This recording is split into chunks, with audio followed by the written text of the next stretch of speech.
200 million Muslims of the world, 100% of us, we believe that Jesus was born miraculously, that he is the Christ. To the Christians I say, even if you want to fight the Muslims, you need this book.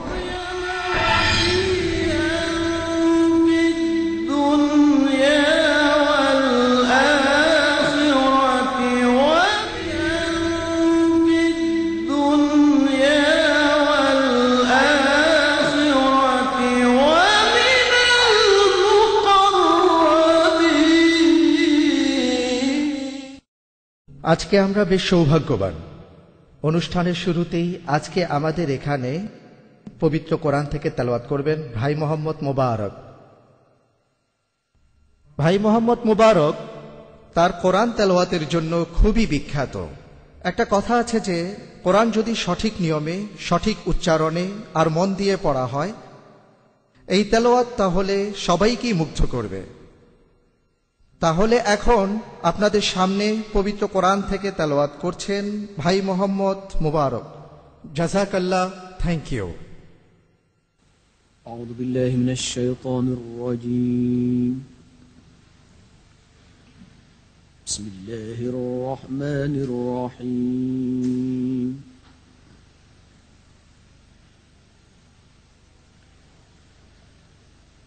وإذ قالت الملائكة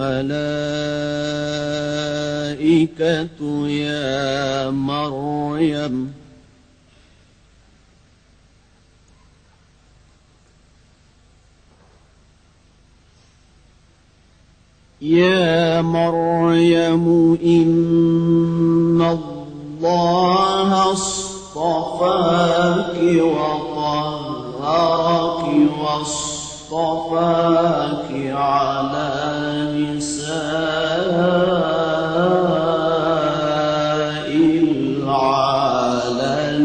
العالمين.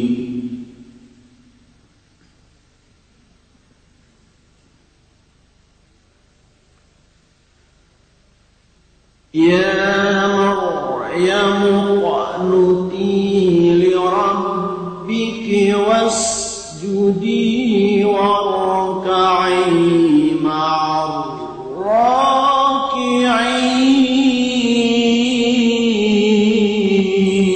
الراكعين.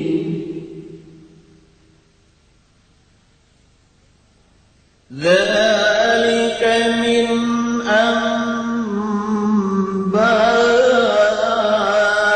أنباء الغيب نوحيه إليك.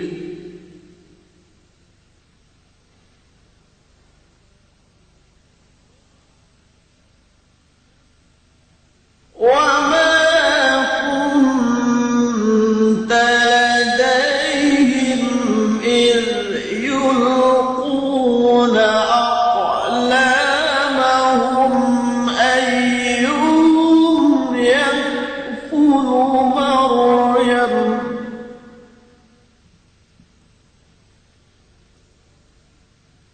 ذلك من أنباء الغيب نوحيه إليك وما كنت لديهم إذ يلقون أقلامهم أيهم يكفل مريم.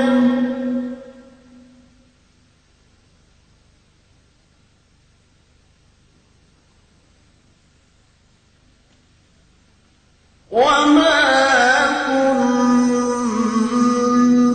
لديهم إذ يختصمون.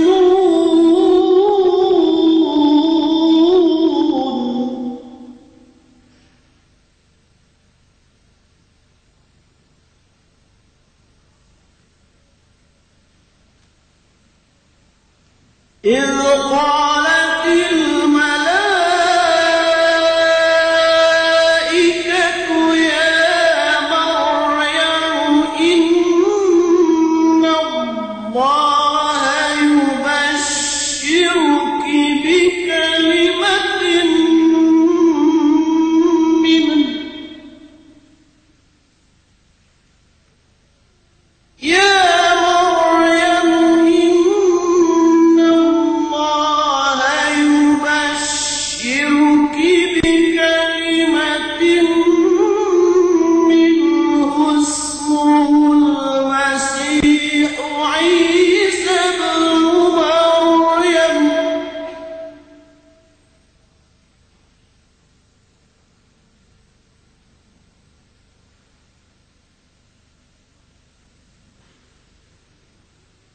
اسمه المسيح عيسى ابن مريم وجيها في الدنيا والآخرة ومن المقربين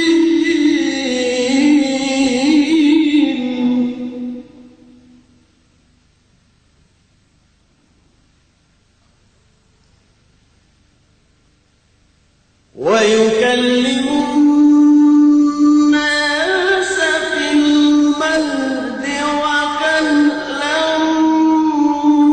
ومن الصالحين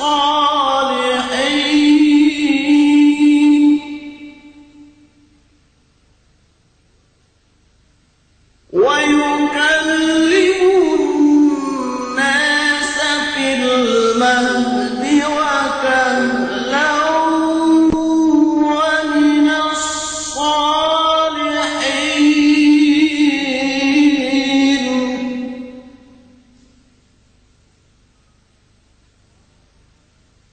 قالت رب أنى يكون لي ولد ولم يمسسني بشر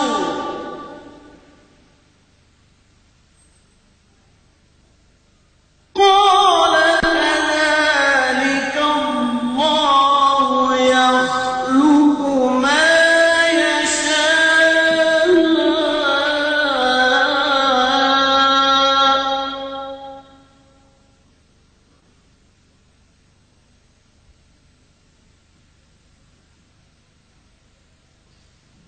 إذا قضى أمرا فإنما يقول له كن فيكون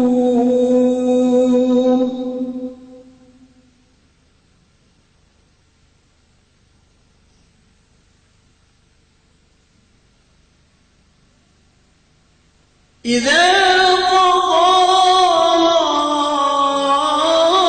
أمرا فإنما يقول له كن فيكون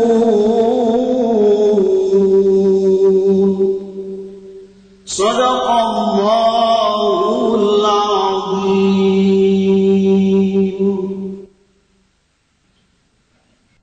আমি মহান আল্লাহর কাছে শয়তান হইতে পরিত্রাণ চাইতেছি। পরম করুণাময় আল্লাহর নামে শুরু করিতেছি।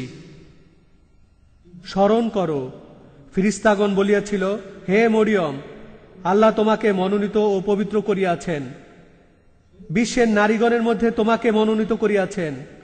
হে মরিয়ম, তোমার প্রতিপালকের অনুগত হও ও সিজদা করো, এবং যাহারা রুকু করে তাহাদের সহিত রুকু করো। ইহা একটি অদৃশ্য বিষয়ের সংবাদ, এবং ইহা সম্পর্কে তোমাকে অভিহিত করিতেছি ওহী দ্বারা। মরিয়মের তত্ত্বাবধানের দায়িত্ব গ্রহণ নিয়ে তাহারা যখন কলম নিক্ষেপ করিতেছিল, তুমি তখন তাহাদের মধ্যে ছিলে না, এবং তাহারা যখন বাদ অনুবাদ করিতেছিল, তখনও তুমি ছিলে না। স্মরণ করো, ফিরিস্তাগণ বলিল, হে মরিয়ম, নিশ্চয়ই আল্লাহ তোমাকে তাহার পক্ষ হইতে একটি কালেমার সুসংবাদ দিতেছেন। তাহার নাম হইবে যীশু খ্রাইস্ট, ঈসা, মরিয়মের পুত্র। সে এই দুনিয়ায় এবং আখিরাতে সম্মানিত হইবে, এক আল্লাহর সান্নিধ্য প্রাপ্তদের অন্যতম হইবে। সে দোলনায় থাকা অবস্থায় এবং পরিণত বয়সে মানুষের সহিত কথা বলিবে, এবং সে হইবে পুণ্যবানদের একজন। মরিয়ম বলল, হে আমার প্রতিপালক, আমার সন্তান হইবে কিভাবে? আমাকে কোনো পুরুষ স্পর্শ করে নাই। তিনি বললেন, এভাবেই আল্লাহ যাহা ইচ্ছা তাহাই সৃষ্টি করেন। যখন তিনি সৃষ্টি করতে স্থির করেন, তিনি তখন বলেন, হও, এবং উহা হয়ে যায়। সাদাকাল্লাহুল আজিম। আসসালামু আলাইকুম। সবার উপর আল্লাহর শান্তি বর্ষিত হোক। আজকে আমার জন্য আর এখানকার সব মুসলিমদের জন্য একটি বিশেষ দিন। আমাদের এই অস্ট্রেলিয়ায় শেখ আহমদ দিদাত এসেছেন আমাদের সাথে বিভিন্ন কথা বলতে। আমি আল্লাহ সুবহানাহু ওয়া তাআলাকে ধন্যবাদ আর তাঁর কাছে দোয়া করি আজকের অনুষ্ঠানটা যেন সফল হয়। শেখ আহমদ দিদাত অস্ট্রেলিয়া এসেছেন, খ্রিস্টানদের বোঝাতে এসেছেন ইসলাম ধর্ম আসলেই কি বলে। পাশাপাশি তিনি আমাদের মুসলিমদেরও দেখিয়ে দেবেন কিভাবে আমাদের দায়িত্ব পালন করব। অন্য ধর্মের মানুষদের কাছে এটা হলো ইসলামের দাওয়া।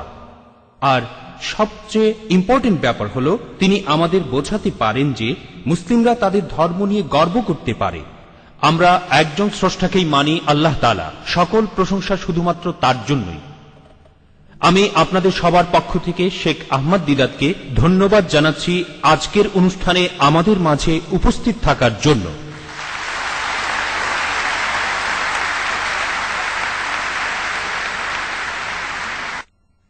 লেডিজ অ্যান্ড জেন্টলম্যান, এখন আসছেন শেখ আহমদ দিদাত।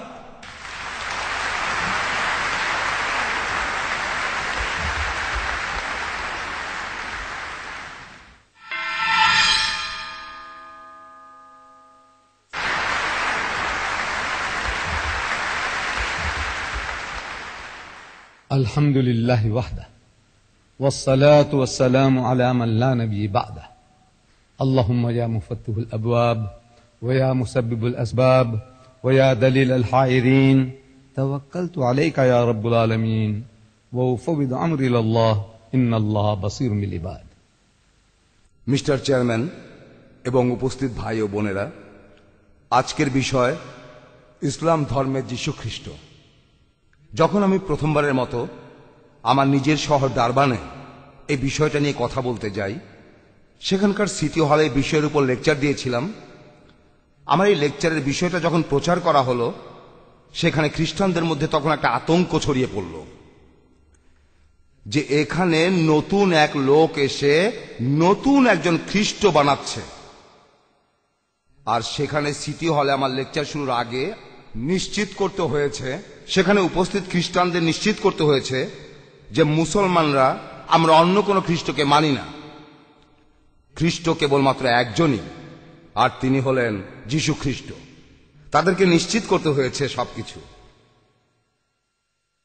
তাহলে এসব কথা আমরা কোথা থেকে পেলাম? যীশু খ্রিস্ট সম্পর্কে এসব কথা আমরা এসব জেনেছি আমাদের ধর্মগ্রন্থ থেকে। মুসলমানদের আমরা পবিত্র কোরআন থেকে এসব জেনেছি। আর আমি এখানে উপস্থিত ভাই বোনদের বলবো যে আপনাদের প্রত্যেকেরই উচিত হবে আপনাদের সবার পবিত্র কোরআনের একটি কপি রাখা প্রয়োজন, একটা অনুবাদ। আমার হাতে যে কোরআনটা আছে এরকম একটা। এই অনুবাদটা করেছেন আব্দুল্লাহ ইউসুফ আলী। এই কোরআনে আয়াতগুলো আরবিতে আছে, ইংরেজি অনুবাদ আছে, আর টিকা রয়েছে। বইটার শেষে আছে একটা বিস্তারিত ইন্ডেক্স। এতে করে পাঠকদেরই সুবিধা হবে। আপনি যে কোনো কিছু জানতে চান এই পবিত্র কোরআন থেকে, তার সবকিছু আপনি সহজেই বের করতে পারবেন। এই পবিত্র কোরআনে যীশু খ্রিস্টের নাম রয়েছে 500% বেশি বার মুহাম্মদ সাল্লাল্লাহু আলাইহি সাল্লামের চাইতে, যেটা চিন্তাই করা যায় না। আপনারা ভাবতেই পারবেন না, একটা লোক একটা বই লিখলো, আর বইটার লেখক নিজেকেই বইটার ভেতর রাখলেন না। তিনি শুধু বললেন যিশুর কথা, তার নিজের চাইতে 500% বেশি বার। এটা কি মেনে নেওয়া যায়? কোন লেখক তার বই এমন কাজটা করবে? কোন লেখক তার বই এমন কাজটা করবে? না, এই বইটা মুহাম্মদ লেখেননি। এই বইটা যদি তিনি লিখতেন তাহলে তার কথা এখানে বেশি লেখা থাকতো। আর এখানে আমি বললাম 500% বেশি বার। কেউ কি আমাকে বলতে পারবেন কতবার কোরআনে যীশু খ্রিস্টের নাম কতবার উল্লেখ করা হয়েছে? প্লিজ পারলে হাত তোলেন, চিৎকার করবেন না। যদি পারেন আপনার হাত তোলেন, বলতে পারলে আপনাকে বইটা উপহার দেব। কতবার বলা হয়েছে যিশুর নাম কোরআনে? কতবার আছে? আমি বলবো। হ্যাঁ বাবা বলেন। আপনি? 25 বার। হ্যাঁ 25 বার, ঠিক বলেছেন। মোহাম্মদের নাম কোরআনে 5 বার আছে, সব মিলিয়ে 4 বার আছে মোহাম্মদ, আর 1 বার আছে আহম্মদ, যেটা আমাদের প্রিয় নবী মোহাম্মদের আরেকটি নাম। সব মিলিয়ে 5 বার। যিশু 25 বার। এই ব্যাপারটা অদ্ভুত। এখন সেটা কিভাবে বের করবেন? এই বইটা তো 2000 পৃষ্ঠার বই। আপনি এভাবে বইয়ের পাতা উল্টাবেন, যিশুকে খুঁজে বেড়াবেন, যিশু যিশু, আপনি হয়তো সবগুলো মিস করতে পারেন। এভাবে খুঁজতে থাকলে আপনি 25টার সবগুলো মিস করতে পারেন। না, আপনাকে যেটা করতে হবে, এই বইয়ের ইন্ডেক্সে যাবেন, বইয়ের পেছনেই খুঁজে পাবেন। এই ইন্ডেক্সটা খুব বিস্তারিত, ইন্ডেক্সে ভালো করে খোঁজেন। আর ডিকশনারি দেখার মতো জিসাস নামটা খুঁজবেন যে অক্ষর দিয়ে। কোরআনে জিসাস সম্পর্কে যা আছে তার সব একেবারে আপনার আঙ্গুলের ডগায়। আমি ইন্ডেক্সটা খুলছি, প্রথম আইটেমটা পেলাম। প্রথম আইটেম জিসাস, এর হেডিং হলো জিসাস একজন ন্যায়পরায়ণ নবী, আল্লাহর একজন প্রেরিত দূত। সূরা আনামের 85 নম্বর আয়াত। এরপর আছে যিশুর জন্মের কথা, 2 জায়গায় উল্লেখ আছে। সূরা আল ইমরান 3 নম্বর পারার 43 থেকে পরবর্তী আয়াতে, সূরা মারিয়ামের 23 থেকে পরবর্তী আয়াতে। এভাবে আপনার ইন্ডেক্স দেখে খুঁজবেন, যিশুর ব্যাপারে সবকিছু সহজেই জানতে পারবেন। আপনাকে একেবারে প্রথম থেকে বইটা দেখে যেতে হবে না, পৃষ্ঠার পর পৃষ্ঠা খুঁজতে হবে না। যদি যিশুর কথা জানতে চান বা মোহাম্মদের কথা জানতে চান, অথবা যদি মুসা আলাইহিস সালামের কথা জানতে চান, আপনারা জীবনের সবচেয়ে বড় ধাক্কাটা খাবেন যদি আপনাদের বলি যে আল্লাহর আরেকজন প্রিয় নবী হযরত মুসা আলাইহিস সালাম, আমরা এই নামে ডাকি মোজেস, আল্লাহর নবী মোজেস। আমার মনে হয় না কেউ বলতে পারবে এই বইতে তার নাম কতবার বলা হয়েছে। তিনি নাকি ইহুদিদের নবী। না না, তিনি আমাদেরও নবী। কিন্তু লোকজন তারা বলে যে মুসা ইহুদিদের নবী। ঠিক আছে, তিনি ইহুদিদের নবী। কোরআনে মুসার নাম কতবার উল্লেখ করা হয়েছে? যদি আপনাদের কেউ বলতে পারেন, এই বইটাই তাকে উপহার দেব। আপনাদের কেউ কি বলতে পারবেন, কাছাকাছি বলতে পারবেন পবিত্র কোরআনে মুসা আলাইহিস সালামের নাম কতবার বলা হয়েছে? এখানে আমি বলবো, আমি কতবার? 52 বার। 52 বার। আর কেউ বলবেন? যদি কেউ পারেন, লেকচার শেষে কোরআনটা তাকে উপহার দেব। যদি কেউ সঠিক নম্বরটার চাইতে 10 কম বা বেশি বলেন তাহলেও চলবে, সঠিক নম্বরটার দরকার নেই। কোনো চেঁচামেচি করবেন না, শুধু আপনার হাত তুলুন। আমি। আপনি? 100 বার। হ্যাঁ, 100 বার। 100 বার না, আপনি? 20 বার। হ্যাঁ, 20 বার।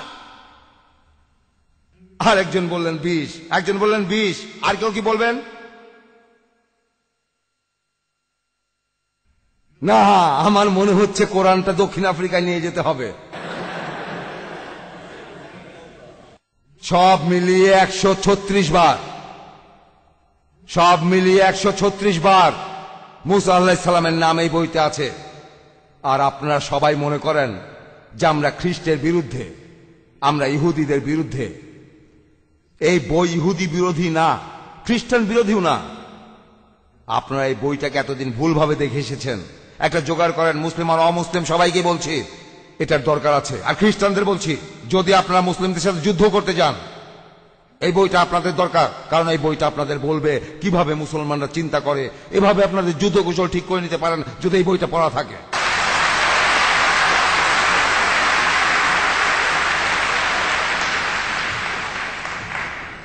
তাহলে মুসলিমদের বইটা দরকার। আর আমি এখানে মুসলিমদের বলবো, এই বইটা জোগাড় করেন যত তাড়াতাড়ি সম্ভব। এটা হবে আপনার জীবনের শ্রেষ্ঠ ইনভেস্টমেন্ট।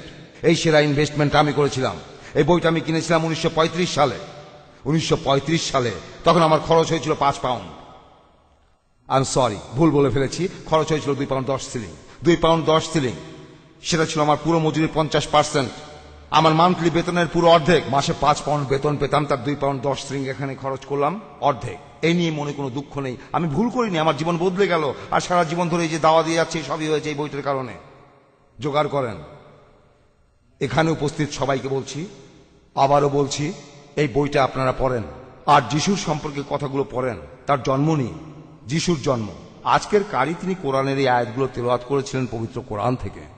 কোরআনের সেই আয়াতগুলোর অনুবাদও শুনেছেন। কিন্তু আপনারা যাতে ভালোভাবে বুঝতে পারেন সেজন্য আমি আবারও বলছি। তবে আমি আপনাদের যেটা বলবো তা হলো, আপনারা বইটা জোগাড় করেন, যিশুর জন্ম নিয়ে কথাগুলো পড়েন, আর এই আয়াতগুলো মনে রাখেন। আয়াতগুলো মনে রাখেন মুখস্থ আরবিতে। বিসমিল্লাহির রহমানির রহিম।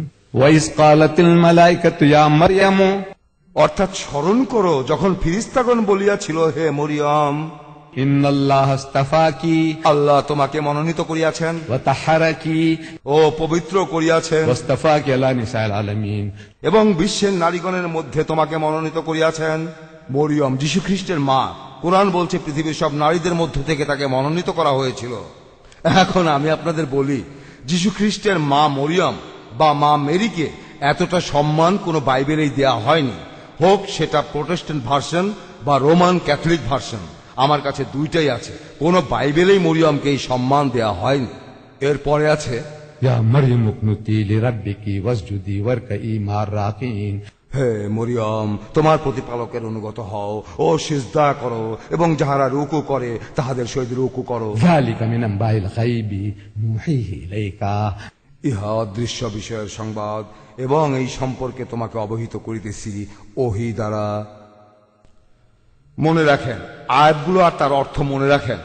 আর যদি এইভাবে আয়াতগুলো পড়েন যে সওয়াব আপনারা পাবেন, আসলে আপনি যতবার কোরআন শরীফের বিভিন্ন আয়াত পড়বেন, আমরা মুসলমানরা মানি যে প্রত্যেকটা অক্ষরের জন্য, কোরআন শরীফের যে অক্ষরগুলো পড়বেন প্রত্যেকটা অক্ষরের জন্য আপনি 10টা করে সওয়াব পাবেন। যখন আমরা বলি আলিফ লাম মিম, এই শব্দটা, এই অক্ষরগুলো আসলে কোনো শব্দ না। আমাদের নবী বলেছেন এটা কোনো শব্দ না, এগুলো 3টা অক্ষর। আলিফ আলাদা, লাম আলাদা, মিম আলাদা। আলিফ লাম মিম, এটা হলো সূরা বাকারার 1 নম্বর আয়াত, 2 নম্বর সূরা। আলিফ লাম মিম, আপনি যখন বলবেন আলিফ লাম মিম, প্রত্যেকটা অক্ষরের জন্য আপনি 10টা করে সওয়াব পাবেন, নেকি। যখন বলবেন বিসমিল্লাহির রহমানির রহিম, পরম করুণাময় পরম দয়ালু আল্লাহর নামে শুরু করছি, বিসমিল্লাহির রহমানির রহিম, যদি অক্ষরগুলো গোনেন অক্ষর আছে 19টা, আপনি এখানে 190টা সওয়াব পাবেন, নেকি। আপনারা যারা আছেন, যারা কথাটা শুনেছেন, আপনারা সবাই 190টা সওয়াব পাবেন। আমি 190টা সওয়াব পাবো, আপনারা সবাই 190টা সওয়াব পাবেন। এভাবেই আপনারা আল্লাহর সাথে ব্যবসা করতে পারেন। তিনি হিসাবটা রাখবেন, আপনাকে হিসাব রাখতে হবে না। আপনি শুধু বলে যান, তিনি হিসাব রাখবেন। রোজ কিয়ামতের দিন ইনশাআল্লাহ আল্লাহ হিসাব দেবেন। তাহলে আপনাদের আবারও বলছি, এই আয়াতগুলো আবার পড়বেন। আমি অক্ষরগুলো গুনে দেখিনি, قالت الملائكة يا مريم। আমি গুনে দেখিনি। এই হিসাবটা আল্লাহই রাখবেন, তিনিই আপনাকে হিসাবটা দেখাবেন। আপনি আপনার কাজ করে যান, সওয়াব অর্জন করুন। যখন আপনি আয়াতটা পড়বেন, অনুবাদটা পড়বেন, মুখস্থ করবেন, তখন আপনার ইংরেজিও অনেক উন্নত হবে, কারণ এখানকার শব্দগুলো আলাদা। বিহোল্ড, দেখো, স্মরণ করো, যখন ফেরেশতাগণ বলিয়াছিল, হে মরিয়ম, আল্লাহ তোমাকে মনোনীত ও পবিত্র করিয়াছেন এবং বিশ্বের নারীগণের মধ্যে তোমাকে মনোনীত করিয়াছেন। বাক্যগুলোর গঠন একটু আলাদা, শব্দগুলো নতুন, এগুলো শিখতে পারবেন, সওয়াবও পাবেন। আর তারপর খ্রিস্টানদের সাথে ভালো করে মিশতে পারবেন। এই দেশে খ্রিস্টানদের সংখ্যা অনেক বেশি, আমার দেশের মতোই দক্ষিণ আফ্রিকা, যেখানে খ্রিস্টানদের সংখ্যা বেশি। আমরা যেদিকেই তাকাই না কেন শুধু খ্রিস্টানই দেখি। আমাদের সহকর্মী, আমাদের বস, আমাদের কর্মচারী, প্রতিবেশী, যেদিকেই তাকাই সবাই খ্রিস্টান। এবার তাদের সাথে কথা বলেন, খ্রিস্টানদের সাথে। আমি মুসলমান বন্ধুদের বলছি, আপনার আশেপাশে খ্রিস্টানদের সাথে কথা বলেন, ভালো ব্যবহার করেন। প্রতি সকালে গুড মর্নিং বলেন, গুড আফটারনুন, গুড ইভিনিং। আর তারপর তাদেরকে একদিন চায়ের দাওয়াত দেন, যে আসো আসো আসো মেরি, এলিজাবেথ, আমাদের সাথে চা খাও, বাচ্চাদের নিয়ে আসো। আমি এখন বলি, আমাদের এই চার সামোসা, আমাদের এই চার ভেজি আইসক্রিম কি করতে পারে আপনারা কল্পনাও করতে পারবেন না। দক্ষিণ আফ্রিকাতে মালয়রা তারা চায়ের সাথে কুচি স্টার দেয়, আপনারা জানেন কিনা জানি না। আপনাদের হয়তো অন্য কোনো বিশেষত্ব আছে। বিভিন্ন দেশের মুসলিম মহিলা, যেমন ইন্দোনেশিয়া, মালয়েশিয়া, বা হতে পারে বাংলাদেশ বা অন্য দেশ, আপনাদের কিছু বিশেষত্ব আছে। আর লেবানন, বিভিন্ন ধরনের মিষ্টি, এগুলোই আমাদের স্পেশালিটি, আমরা সবাই। আর প্রত্যেক মানুষের স্পেশালিটি একেবারে আলাদা। তাদের খাওয়ান, দাওয়াত করেন, তাদের একবার দাওয়াত করেন, খাবার দিয়ে আটকে ফেলুন। আপনাদের বলি, দক্ষিণ আফ্রিকাতে আমাদের লোকজন, আমাদের খাবার দিয়ে সবাইকে আটকে ফেলেছি, হোক সাদা চামড়া, আফ্রিকান, কালো মানুষ, সবাইকে। কারণ আমাদের রান্না অন্যদের চেয়ে আলাদা। আর সব মানুষ, আসলে সব মানুষই এই খাবার গোগ্রাসে গেলে চেটে পুটে খায়। আমাদের খাবার, এগুলো না খেয়ে পারা যায় না। এই লোকদের খাবার দিয়ে আটকে ফেলেন। মানুষের হৃদয়ে ঢোকার সবচেয়ে ভালো উপায় আগে তার পেটে ঢোকা, এর চাইতে ভালো কোনো উপায় নেই। আর এখন আমি আপনাদের বলি, আমাদের নবী করিম সাল্লাল্লাহু আলাইহি সাল্লামের এমন ঘটনা ঘটেছিল, তিনি এই কথা বলে গিয়েছেন, কিন্তু এটার কথা কেউ বলে না। কিন্তু এখন আপনাদের বলছি, এই কাজটা করবেন। আপনি আপনার প্রতিবেশীকে ডাকবেন, তারপর চা খাওয়ার সময় বলবেন, বোন তুমি কি কোরআন পড়েছো? সে বলবে না। তুমি কি কোরআন শরীফ দেখবে? এতে ইংরেজি অনুবাদও আছে। সে বলবে হ্যাঁ দেখব। এখানে কেউ বলবে না সে দেখতে চায় না। এটা মানুষের বৈশিষ্ট্য, আমরা স্বভাবতই একটু কৌতূহলী। তাহলে সে দেখতে চাইবে, এই সম্ভাবনাই বেশি। আপনি কোরআনটা আনবেন, সূরা আল ইমরান বের করবেন, 43 নম্বর আয়াত। আর আপনি যদি আরবি পড়তে পারেন তাহলে আরবিতেই পড়েন। তাদের সামনে আরবিতে পড়েন। আপনি নিজেও জানেন না এই আরবি তাদের কি করতে পারে। এটা আল্লাহর কালাম, এটা সবাইকে একটা ঝাঁকি দেবে, বন্ধু শত্রু সবাইকে। আল্লাহ আমাদের বলেছেন যে যখন কোরআনের আয়াতগুলো কাউকে শোনানো হবে, খাঁটি মানুষ হলে তার চোখ বেয়ে পানি ঝরে পড়বে। আমি নিজেই দেখেছি রোমান ক্যাথলিকরা, বিশেষ করে রোমান ক্যাথলিকরাই তাদের সামনে কোরআন পড়েন। বিসমিল্লাহির রহমানির রহিম ওয়া ইয ক্বালাতিল মালাইকাতু ইয়া মারইয়াম, আর অর্থ বলেন, অনুবাদ করেন, এভাবেই বলে যান আর অর্থ বলেন, তাদের শুনতে দিন। এভাবে তারা মুসলিম হয়ে যাবে না। সারা জীবন ধরে তারা যা শিখেছে আর সংস্কার, এগুলো মাত্র এক কাপ চা নাস্তা দিয়ে সারানো যাবে না।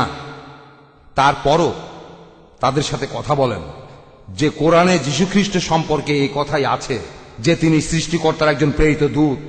যীশুখ্রিস্টের অলৌকিক জন্মটাকেও বিশ্বাস করি, এখানে তার অলৌকিক জন্ম নিয়ে বলা হয়েছে। আর 1977 সালে এই ব্যাপারে আমার একটা অভিজ্ঞতা হয়েছিল।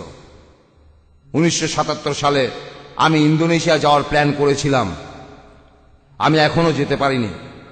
এখানে ইন্দোনেশিয়ান ভাই যারা আছেন তারা হয়তো জানেন 1977 সাল থেকে আমি ইন্দোনেশিয়া যাওয়ার প্ল্যান করছি, একটা মুসলিম দেশ, কিন্তু এখন পর্যন্ত যেতে পারিনি। 77 সাল। আর যখনই আমি অন্য কোনো দেশে যাই, আমি সেই দেশের ভাষা কিছুটা হলেও শেখার চেষ্টা করি আন্তরিকভাবে। এটা আমার শখ, ভাষা শিখতে ভালো লাগে। এভাবে আমি 20টা আলাদা ভাষায় কথা বলতে পারি। ভাবছেন আপনাদের ফাঁকি দিচ্ছি? কোন ভাষা শুনতে চান? স্প্যানিশ, ফ্রেঞ্চ,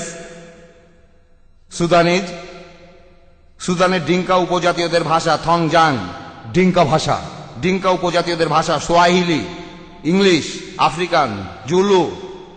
কোন ভাষা শুনতে চান? হিব্রু। কোন ভাষা শুনতে চান? ইন্দোনেশিয়ান। আমি ইন্দোনেশিয়ান বাইবেল খুঁজছিলাম, ইন্দোনেশিয়ান ভাষায় বাইবেলের কথাগুলো জানার জন্য। তখন আমি ডারবানের বাইবেল হাউজে গেলাম। দক্ষিণ আফ্রিকার প্রত্যেক শহরেই একটা বাইবেল হাউজ আছে। এই বাইবেল হাউজে বিভিন্ন দেশের বিভিন্ন ভাষার বাইবেল আছে। সেখানে ইন্দোনেশিয়ান বাইবেল খুঁজছিলাম, সেখানে ইন্দোনেশিয়ান বাইবেল ছিল না। তখন তারা জোহান্সবার্গে যেতে বলল, সেখানে হয়তো থাকতে পারে। তখন আমি জোহান্সবার্গ শহরের বাইবেল হাউজে গেলাম, জোহান্সবার্গে, আর সেখানে ইন্দোনেশিয়ান বাইবেল খুঁজে পেলাম আর সেটা কিনলাম। তারপর দেখলাম যে বুক সেলফে আরো কিছু বই আছে, যেখানে একটা নিউ টেস্টামেন্ট দেখলাম, গ্রিক আর ইংলিশ, যেমন কোরআন লেখা থাকে আরবি আর ইংলিশে, গ্রিক আর ইংরেজি নিউ টেস্টামেন্ট। আমি তখন সেলফ থেকে বাইবেলটা নামালাম, তারপর পাতা উল্টাতে থাকলাম। তখন সেই বাইবেল হাউসের সুপারভাইজার আমাকে খুব আশ্চর্যভাবে দেখতে লাগলো। আমার মাথায় একটা টুপি আছে আর মুখে দাড়ি।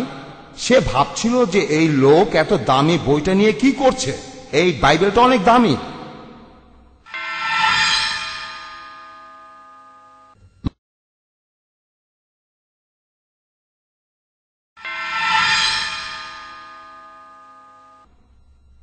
যেটা আমি নামিয়ে দেখছিলাম গ্রিক আর ইংলিশে নিউ টেস্টামেন্ট। তিনি আমার সামনে এসে বললেন, গুড মর্নিং। আমি বললাম, গুড মর্নিং। তুমি এই বইটার ব্যাপারে আগ্রহী হলে কেন? আমি বললাম, আমি বিভিন্ন ধর্ম নিয়ে পড়াশোনা করি, আর আমি এই গ্রিক ইংলিশ নিউ টেস্টামেন্টে কিছু জিনিস পেয়েছি যেগুলো আমাকে আগ্রহী করেছে। তিনি তখন আমার ব্যাপারে কৌতূহলী হলেন। তখন তিনি আমাকে চা খাওয়ার অফার দিলেন। আমি বললাম, কোনো সমস্যা নেই। তিনি আমাকে তার অফিসে নিয়ে গেলেন। তখন আমি তাকে বললাম যে আমরা যিশুকে বিশ্বাস করি। এ কথা শুনে সেই সুপারভাইজার খুব অবাক হলেন। আর দক্ষিণ আফ্রিকার সবগুলো বাইবেল হাউসে যে সুপারভাইজার রয়েছে তারা সবাই রিটায়ার্ড রেভারেন্ড। এই লোক রেভারেন্ড ডান্সেস। তিনি অবাক হলেন। আমি তখন তাকে বললাম যে আমরা যিশুকে বিশ্বাস করি আর তার অলৌকিক জন্মে। তারপর আমি কোরআনের এই আয়াতগুলো বলতে লাগলাম। তারপর বললাম আমরাও বিশ্বাস করি। আর যখন পড়লাম তিনি বললেন, এই কথাগুলো তো আমাদের বইতেই আছে, তারপর পবিত্র কোরআনে আছে। মরিয়মকে যখন সুসংবাদ দেয়া হলো যীশু খ্রিস্টের মাকে, পবিত্র কোরআনে আছে। মরিয়ম বলছেন, قالت رب أن يكون لي ولد ولم يمسسني بشر। তিনি বললেন, হে আমার প্রতিপালক, আমার সন্তান হবে কিভাবে যখন কোনো পুরুষ আমাকে স্পর্শ করেনি, অর্থাৎ দৈহিক সম্পর্ক করেনি, কোনো পুরুষ স্পর্শ করেনি। ফেরেশতা বললেন, قال كذلك الله يخلق ما يشاء এইভাবে আল্লাহ যাহা ইচ্ছা সৃষ্টি করেন। إذا قضى أمرا فإنما يقول له كن فيكون। তিনি যখন কিছু স্থির করেন তিনি তখন বলেন হও, তিনি যখনই বলেন তখনই সেটা হয়ে যায়।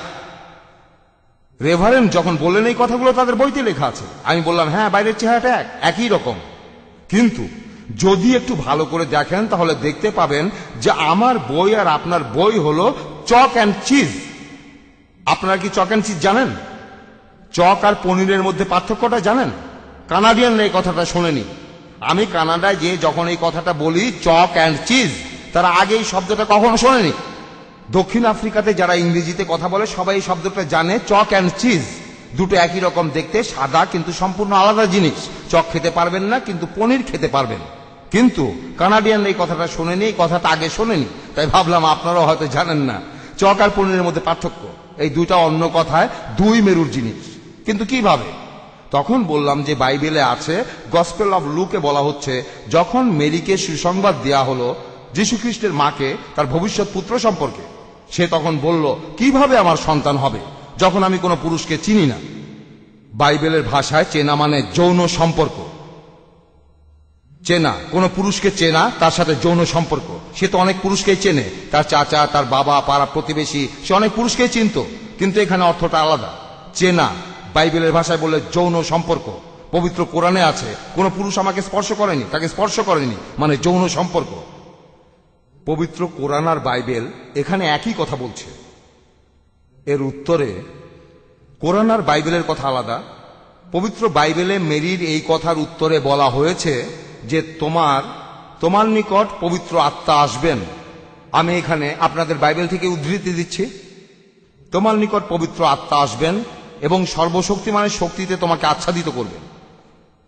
এখান থেকেই আপনি ব্যাপারটা বুঝতে পারবেন, পবিত্র আত্মা একজন ব্যক্তি।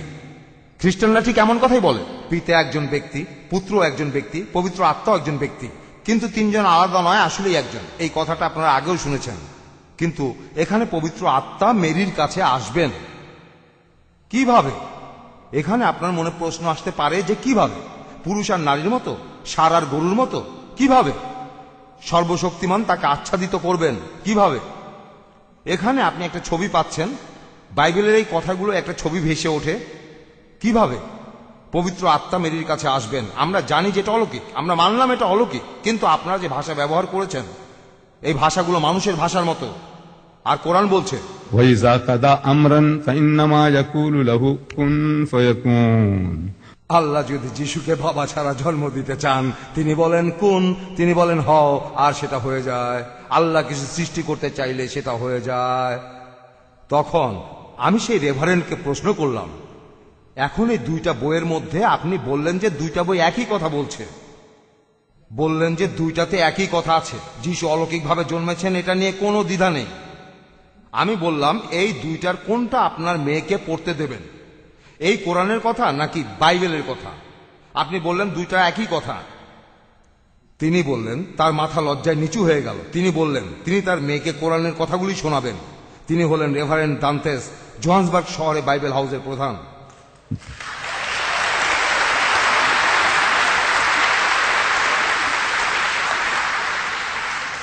আপনারা এগুলো আপনাদের খ্রিস্টান বন্ধু আর প্রতিবেশীদের দেখাবেন, বস আর কর্মচারীদের দেখাবেন, তারপর দেখেন কি হয়।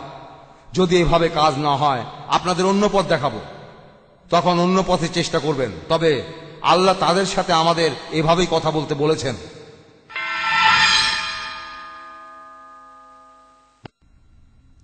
তাহলে এখানে গল্পটা হলো যীশু খ্রিস্টের মাকে নিয়ে। এখানে যে গল্পটা আছে সেটা হলো মেরির মা অনেক দিন ধরে নিঃসন্তান ছিলেন।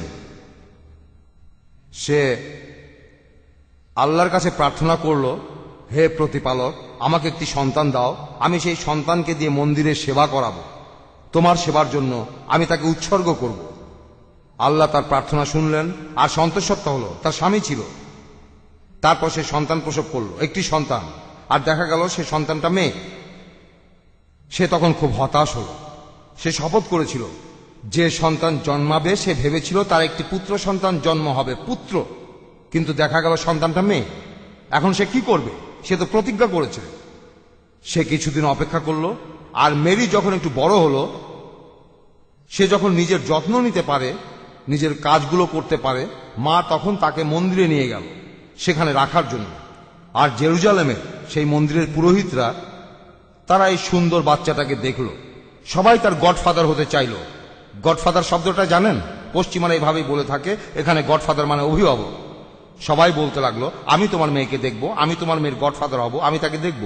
প্রতিযোগিতা শুরু হয়ে গেল। তখন তারা টস করা শুরু করলো, হেড না টেল, হেড না টেল। আর সে সময় জাকারিয়ার পালা এলো, আর জাকারিয়াই টসে জিতলেন। তিনি জন দ্য ব্যাপটিস্টের বাবা, তিনি টসে জিতলেন। কিন্তু এ ধরনের ব্যাপারে সবসময় একটা বিতর্ক থাকে। ঠিক মতো গুটিটা ফেলা হয়নি, যে গুটিটা কারসাজি করে ফেলা হয়েছে, তারা তর্ক করতে লাগলো। কোরআন বলছে, পবিত্র কোরআনে আছে, হে মোহাম্মদ, তুমি সেখানে ছিলে না যখন তারা ভাগ্য নির্ধারণের তীর ছুটছিল যে তাদের মধ্যে কে মেরির দায়িত্ব নেবে। তুমি তখন ছিলে না যখন তারা এই ব্যাপারে তর্ক করছিল। কিভাবে তুমি এসব জানতে পারলে? কিভাবে মোহাম্মদ এসব জানলেন? তিনি নিরক্ষর মানুষ, তিনি জানেন না কিভাবে পড়তে হয় বা লিখতে হয়। তিনি কেমন করে এগুলো জানলেন? এখন আল্লাহ নিজেই উত্তর দিয়েছেন, ইহা একটি অদৃশ্য বিষয়ের সংবাদ, যাহা সম্পর্কে তোমাকে অবহিত করিতেছি হে রসুল এই ওহী দ্বারা। এভাবে মোহাম্মদ সব জানতে পেরেছেন। তার উপর যা নাজিল হয়েছে তিনি তো সেই কথাগুলোই বলবেন। মেরি একজন ইহুদি, যিশু খ্রিস্টের মা, তাকে পৃথিবীর সব নারীর মধ্য থেকে নির্বাচিত করা হলো। এটার কোনো অর্থ হয় না। যেখানে ইহুদিরা আরবদের নিচু চোখে দেখেছে 3000 বছর।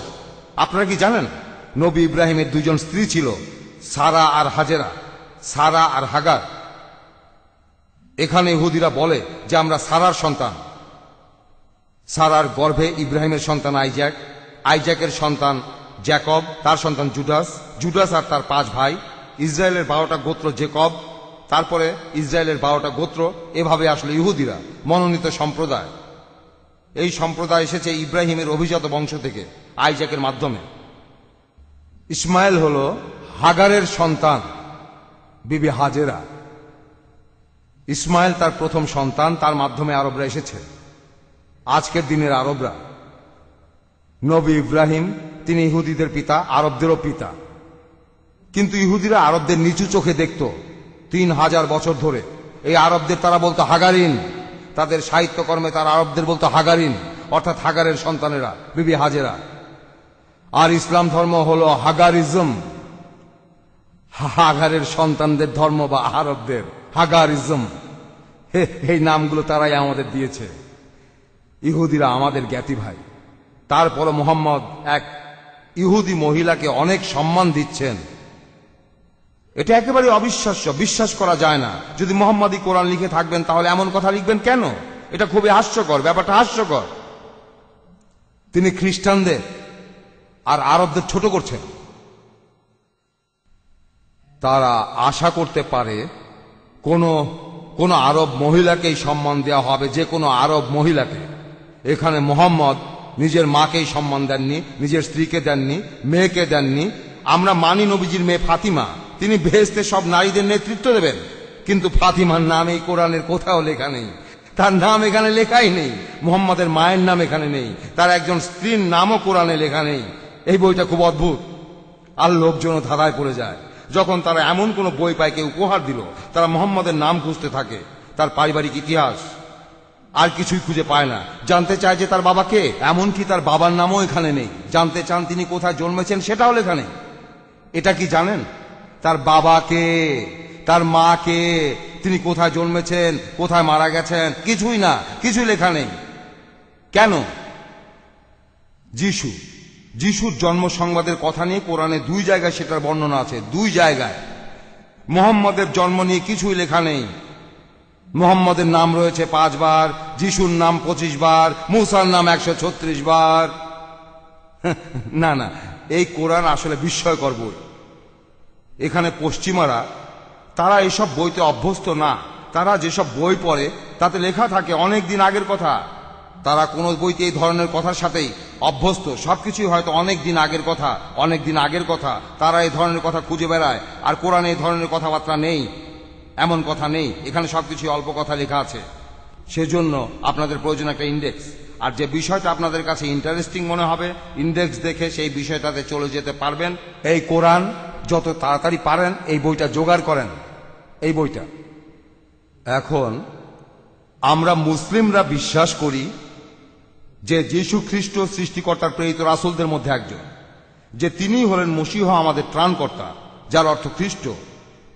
এরপর ৪৫ নম্বর আয়াতে, ৪২ আয়াতে শুরু করেছিলাম, এখন ৪৫ আয়াত কোরআনে উল্লেখ করা আছে। قالت الملائكة يا مريم স্মরণ করো যখন ফেরেশতা বলল, হে মরিয়ম, إن الله يبشرك بكلمة منه আল্লাহ তোমাকে একটি কালেমার সুসংবাদ দিতেছেন তাহার পক্ষ হইতে। খ্রিস্টানরা বলবে যিশু ঈশ্বরের কথা বলেন, মুসলিমরা বলে আল্লাহর পক্ষ হইতে। তাহার নাম হইবে মসীহ, খ্রিস্ট। আরবিতে মসীহ, হিব্রুতে মেসায়া, অনুবাদ করলে গ্রিক খ্রিস্টোস।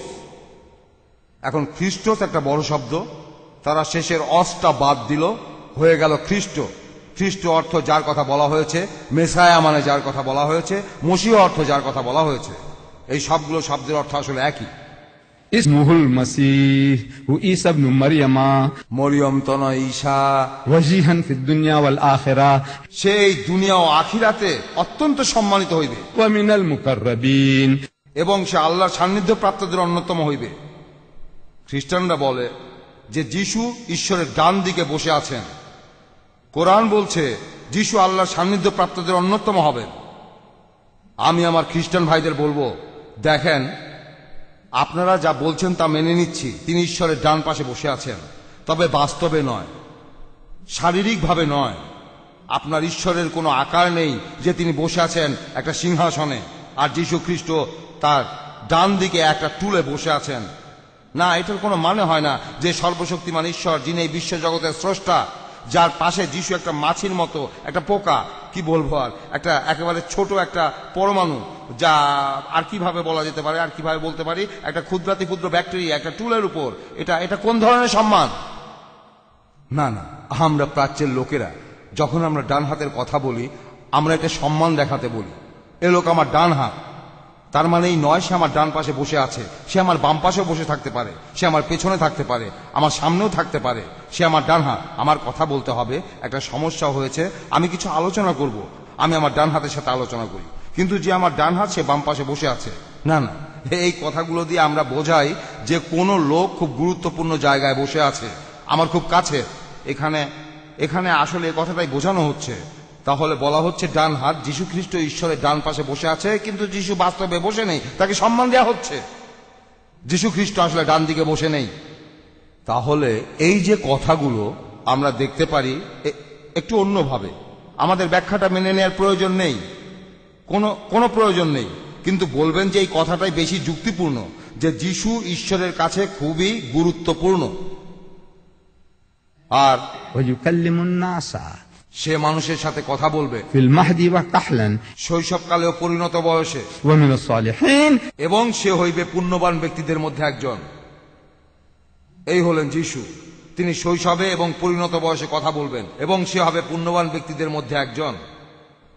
এই কথাটাকে আবার কোরআনে নিশ্চিত করা হয়েছে।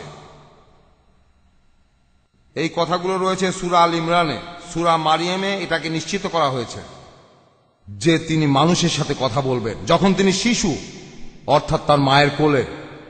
যীশু খ্রিস্টের প্রথম অলৌকিক কাজটা এই বাইবেলে আছে। এটা আপনারা পাবেন গসপেল অফ জনের 2য় অধ্যায়ে, যে যীশু খ্রিস্ট, তার শিষ্যরা এবং তার মাকে এক বিয়ের উৎসবে দাওয়াত করা হয়েছে ক্যানায়।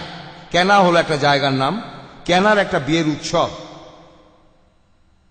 যীশু খ্রিস্টের প্রথম অলৌকিক এ কথা বাইবেলে বলা আছে। তাকে ক্যানায় একটা বিয়ের অনুষ্ঠানে দাওয়াত দেওয়া হয়েছে।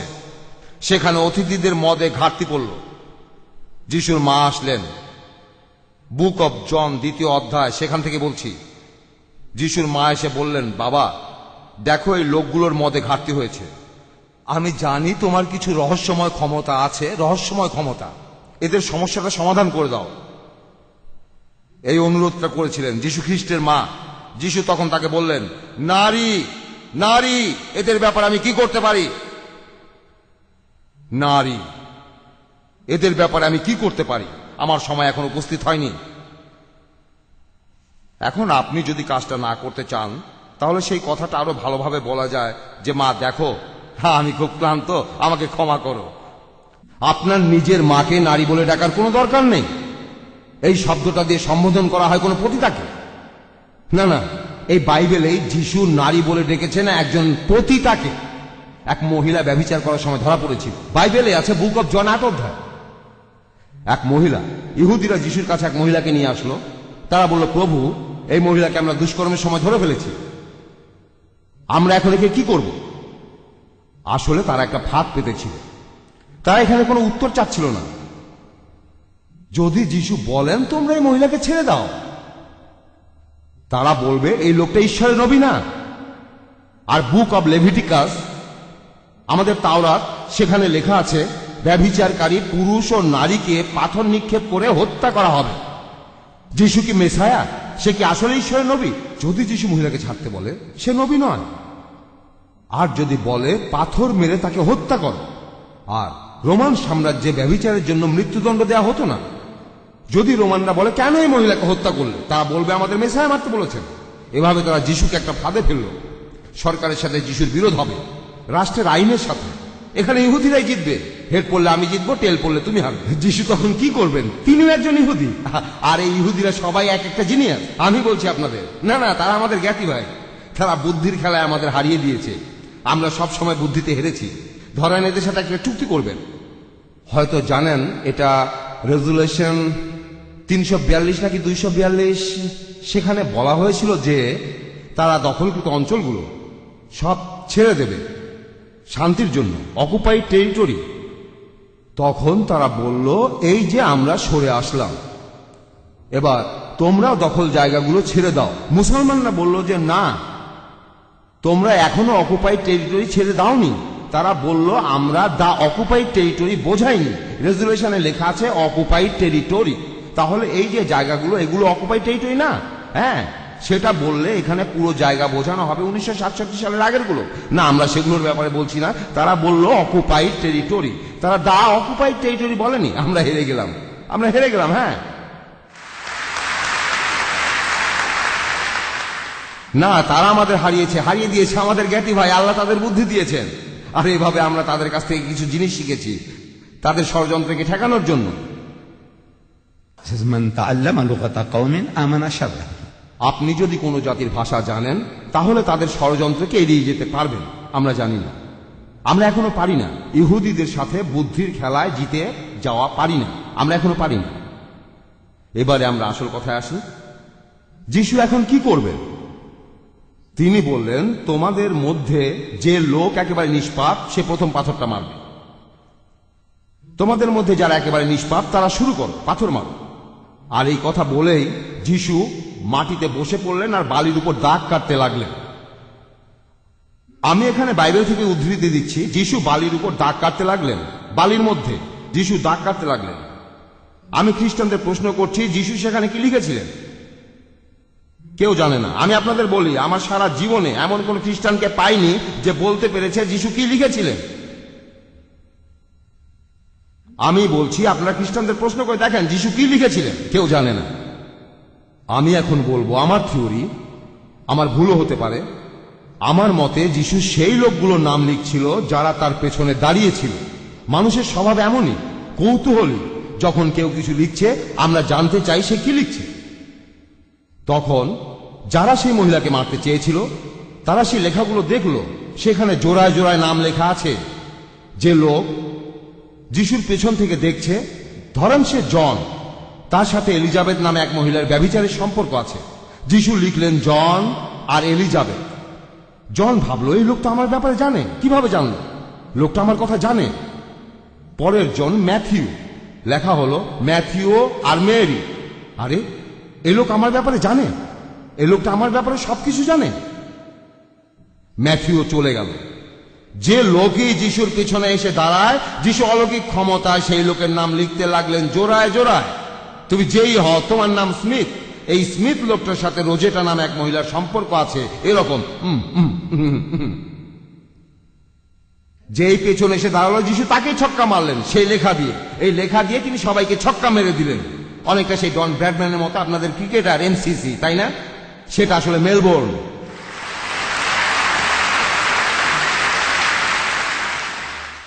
আমি আপনাদের ডন ব্র্যাডম্যান সম্পর্কে একটা মজার কথা বলি। সে সময় আমি স্কুলে পড়াশোনা করি। আমি তখন খবরের কাগজে পড়লাম যে এমসিসি ইংল্যান্ডে খেলতে এসেছে। ইংল্যান্ডে তখন সব জায়গায় এমসিসি এমসিসি। আমি সেটাকে ভাবলাম মুসলিম ক্রিকেট ক্লাব।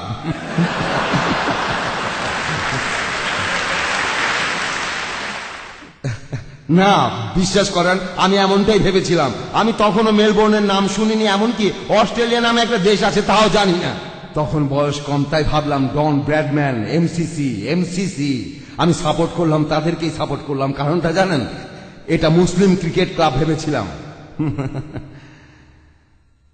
তাহলে যিশু সবাইকে ছক্কা মেরে দিলেন ডন ব্র্যাডম্যানের মতো।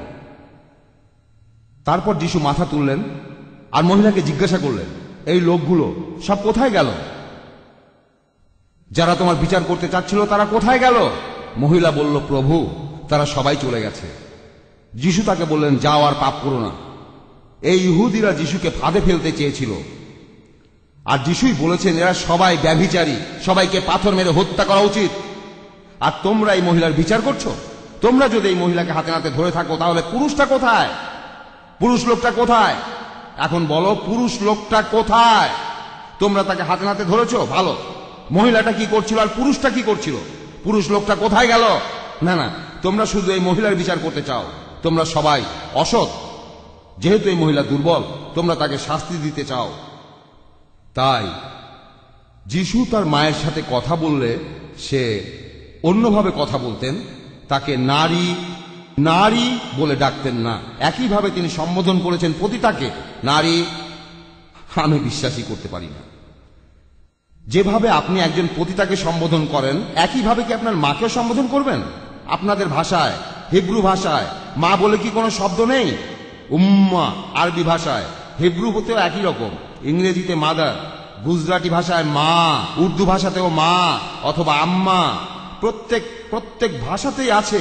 আফ্রিকান ভাষায় মামা। আর প্রত্যেক ভাষাতে নিজের মাকে সম্বোধন করার জন্য সম্মানজনক শব্দ রয়েছে। নারী না। আপনার মাকে কি আপনি নারী বলে ডাকেন? এতই অভদ্র, এতটাই অমার্জিত, আপনার মাকে কি নারী বলে ডাকেন? আপনাকে পাথর মেরে হত্যা করা উচিত। যিশু বলেছেন, তোমার বাবা মাকে সম্মান করো। এই কথাটা যিশু খ্রিস্ট নিজেই বলেছেন, তোমার বাবা মাকে সম্মান করো। আর যে লোক তার বাবা অথবা মাকে অসম্মান করবে তাকে মৃত্যুদণ্ড দেওয়া হবে। সেই লোককে তোমরা মেরে ফেলো। এ কথা যিশুই বলেছেন, আর তিনি নিজেই অসম্মান করছেন। আমি বলবো না, যিশু কখনো এটা করতে পারেন না। এখানে কোরআন যিশুর পক্ষে বলছেন। وبرًا بوالدتي সূরা মারিয়ামের 32 নম্বর আয়াত। برًا بوالدتي তিনি অনুগত ছিলেন মায়ের প্রতি এবং তিনি উদ্ধত ও হতভাগ্য ছিলেন না। কোরআন এখানে যিশুর পক্ষে বলছে তিনি এমনটা ছিলেন না। আমি কথা বলবো না। বাইবেলে এই কথাগুলো যেই লিখে থাকুক না কেন, আমি তেমন কথা বলবো না। কিন্তু যখন যিশুর মা তাকে অনুরোধ করলেন, যিশু সেই পানিকে মদ বানিয়ে দিলেন। এ কথা বাইবেলে আছে, জনের 2 নম্বর অধ্যায়। কেনা শহরে এক বিয়ের আসরে যিশু পানিকে মদ বানিয়েছিলেন। তারপর থেকে খ্রিস্টানদের দেশে মদ পানির মতোই সহজলভ্য হয়ে গেছে। খ্রিস্টানদের দেশে আমেরিকায় 4.5 কোটি মানুষ অ্যালকোহলিক। 4.5 কোটি মানুষ অ্যালকোহলিক। তাদের আপনারা বলেন প্রবলেম ড্রিঙ্কার। হ্যাঁ, প্রত্যেক দেশে কিছু মজার মজার নিয়ম আছে। হেভি ড্রিঙ্কার, প্রবলেম ড্রিঙ্কার, ড্রাঙ্কার না, তাদেরকে মাতাল বলা হয় না, তাদের বলা হয় অ্যালকোহলিক। তারা সবাই অসুস্থ, তারা অসুস্থ। খ্রিস্টান দেশে মদ পানির মতোই সহজলভ্য। এবার কোরআন অনুযায়ী যিশুর প্রথম অলৌকিক কাজ। এতক্ষণ বললাম বাইবেল অনুযায়ী যিশুর প্রথম অলৌকিক কাজ। পবিত্র কোরআনে 16 নম্বর পারায় সূরা মারিয়াম। পবিত্র কোরআনে একটা অধ্যায় আছে সূরা মারিয়াম, অর্থাৎ চ্যাপ্টার মেরি।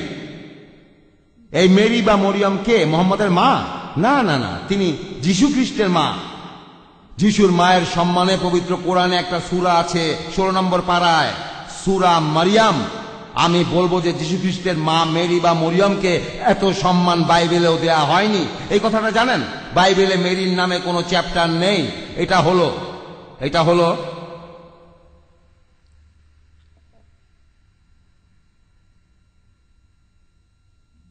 হলো King James version, Protestant Bible, 66টা বই। এখানে আছে Genesis, Exodus, Leviticus, Numbers, Deuteronomy, আর তারপর Matthew, Mark, Luke, John, Peter, James. এখানে মেরির নামে কোনো চ্যাপ্টার নেই, মেরির নামে কিছুই নেই। আর এই রোমান ক্যাথলিক বাইবেল একই ব্যাপার, মেরির নামে কোনো চ্যাপ্টার নেই। আর পবিত্র কোরআনে মরিয়মের নামে একটা চ্যাপ্টার রয়েছে, সূরা মারিয়াম, চ্যাপ্টার মেরি, 23 নম্বর আয়াত। মরিয়ম গর্ভধারণের পর পরিস্থিতি বেশ জটিল হয়ে গেল। কোরআন বলছে মরিয়ম পূর্ব দিকের এক শহরে চলে গেল। সন্তানের জন্ম হওয়ার পর মরিয়ম সন্তানকে নিয়ে তার নিজের গ্রামে ফিরে গেলেন। সন্তানকে কোলে নিয়ে গ্রামে গেলেন আর বললেন, فأتت به قومها تحمله। অতঃপর সে সন্তানকে লইয়া তাহার সম্প্রদায়ের নিকট উপস্থিত হইল। قالوا তাহারা বলিল, يا مريم لقد جئت شيئا فريا। হে মরিয়ম, তুমি তো এক অদ্ভুত আজব কাণ্ড করিয়া বসে আছো। তারা অবাক হলো, অদ্ভুত কাণ্ড। কারণ মেরি, আমরা যতখানি বুঝতে পারি, তার কারোর সাথে তখনও বিয়ে হয়নি। যিশুর পালক বাবা জোসেফ দা কার্পেন্টারের নাম ইসলামে বা কোরআনে কোথাও নেই, এখানে তার কোনো উল্লেখ নেই। তারা বলল, হে মেরি, তুমি তো এক অদ্ভুত কাণ্ড করিয়া বসে আছো। يا أخت هارون হে হারুনের ভগ্নী, মুসা নবীর ভাই, يا أخت هارون ما كان أبوك امرأ سوء وما كانت أمك بغيا। তোমার পিতা অসৎ ব্যক্তি ছিল না, তোমার মাতাও ব্যভিচারিণী ছিল না। তাহলে তুমি এই অবৈধ সন্তানটা কোথা থেকে নিয়ে আসলে? তুমি তো বিয়েই করনি। তোমার বাবা ভালো মানুষ ছিল, অভিজাত বংশে তোমার জন্ম হয়েছে। তোমার মাও ভালো মানুষ ছিলেন, ধার্মিক মানুষ। তাহলে তুমি স্বামী ছাড়া এই সন্তান প্রসব করলে কিভাবে? তারা আসলে বলতে চাচ্ছিল যে এই সন্তান অবৈধ। এখন মরিয়ম কি করবেন? তিনি এখানে বলতে পারতেন, আমি দৈববাণী শুনেছিলাম, তারপর আমি অন্তঃসত্ত্বা হলাম, সন্তান প্রসব করলাম। এভাবে বললে সেখানকার কেউ তার কথা বিশ্বাস করতো না, কেউ বিশ্বাস করতো না। ধরেন আপনার আপন বোন আপনার কাছে আসলো, ধরেন সে খুবই ধার্মিক, ধর্মকর্ম মেনে চলে, সে আপনার বোন। সে একদিন বলল, ভাই, আমি একটা দৈববাণী শুনেছিলাম, এখন আমার পেটে সন্তান। এটা আসলে পবিত্র আত্মা, হোলি স্পিরিট। সবসময় হোলি স্পিরিটের কাছে আমি প্রার্থনা করি, সেই হোলি স্পিরিট আমার কাছে এসেছিল। আমি এখন গর্ভবতী। আপনি তাকে বিশ্বাস করবেন? হ্যাঁ, আপনার বাবা বাসায় নেই, বিদেশ গেছেন।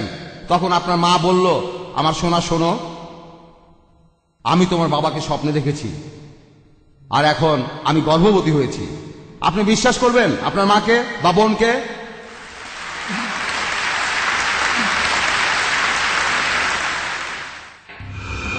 ইহুদিরা কি মরিয়মের এই কথাগুলো বিশ্বাস করত? না। সে কি করতে পারে? পবিত্র কোরআন বলছে, إشارت إليه। মরিয়ম সন্তানের প্রতি ইঙ্গিত করল। তোমরা এর কাছে জিজ্ঞাসা করো, এই সন্তান কোন সাধারণ সন্তান নয়, জিজ্ঞাসা করো। তারা তখন বলল, قالوا كيف نكلم من كان في المهد صبيا। কোলের শিশুর সহিত আমরা কিভাবে কথা বলবো? আমরা তোমাকে জিজ্ঞাসা করছি। আর অলৌকিক ভাবে যিশু তার মায়ের কোল থেকে কথা বলল। কোরআন বলছে যে, قال إني عبد الله অবশ্যই আমি আল্লাহর প্রেরিত দূত, আমি আল্লাহর রাসূল, آتاني الكتاب তিনি আমাকে কিতাব দিয়াছেন وجعلني نبيا এবং তিনি আমাকে নবী করিয়াছেন।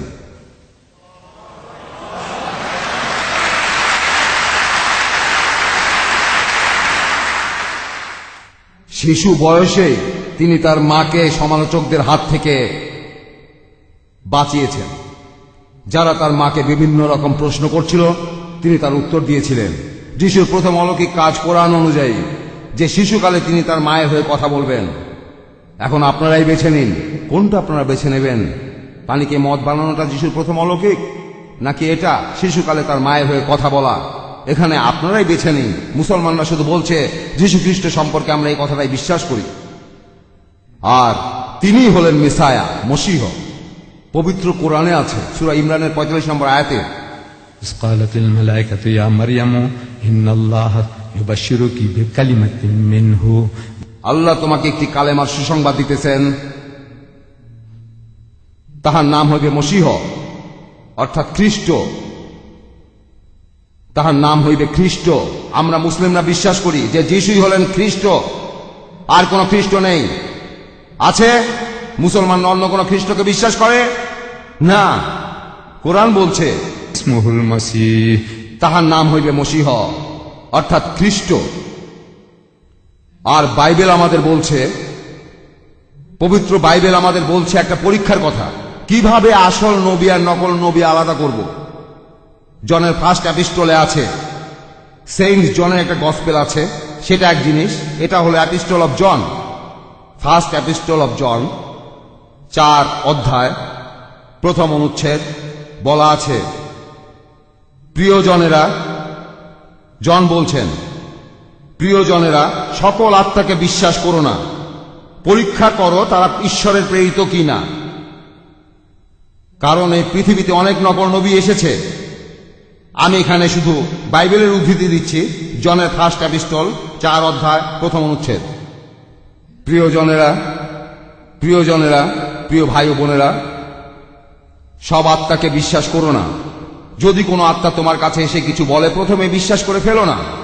প্রথমে এই আত্মাকে বিশ্বাস করো না, আগে পরীক্ষা করো ঈশ্বর তাকে পাঠিয়েছেন কিনা। কারণ পৃথিবীতে অনেক নকল নবী আছে। নকল নবী হলো নকল আত্মা, আর আসল নবী হলেন আসল আত্মা। এখানে নবী আর আত্মা শব্দ দুটো একই অর্থে ব্যবহার করা হয়েছে। সব আত্মাকে বিশ্বাস করো না, আগে পরীক্ষা করো তার ঈশ্বরের প্রেরিত কিনা, কারণ এই পৃথিবীতে অনেক নকল নবী এসেছে। নকল নবীকে চিনবেন কিভাবে? তার আত্মাটাও নকল হবে। আসল নবীকে চিনবেন কিভাবে? তার আত্মাটাও আসল হবে। এভাবে নকল আত্মা থাকলে নকল নবী হবে, আসল আত্মা থাকলে আসল নবী হবেন। কিভাবে আমরা আসল আর নকল আলাদা করব? 2 অনুচ্ছেদে, যে নবী স্বীকার করে যিশু আল্লাহর দূত, সেই আসল নবী। আপনাদের বাইবেলে আছে, বলা আছে, যে আত্মা, যে নবী বলবে যে যিশুই হলেন খ্রিস্ট, তিনি এই পৃথিবীতে অলৌকিকভাবে জন্মেছিলেন, সেই নবী হলেন আসল নবী। যে নবী এটা মেনে নেবে যে যিশুই খ্রিস্ট, সেই আসল নবী। এখন এটা দিয়ে মোহাম্মদকে পরীক্ষা করছেন না কেন?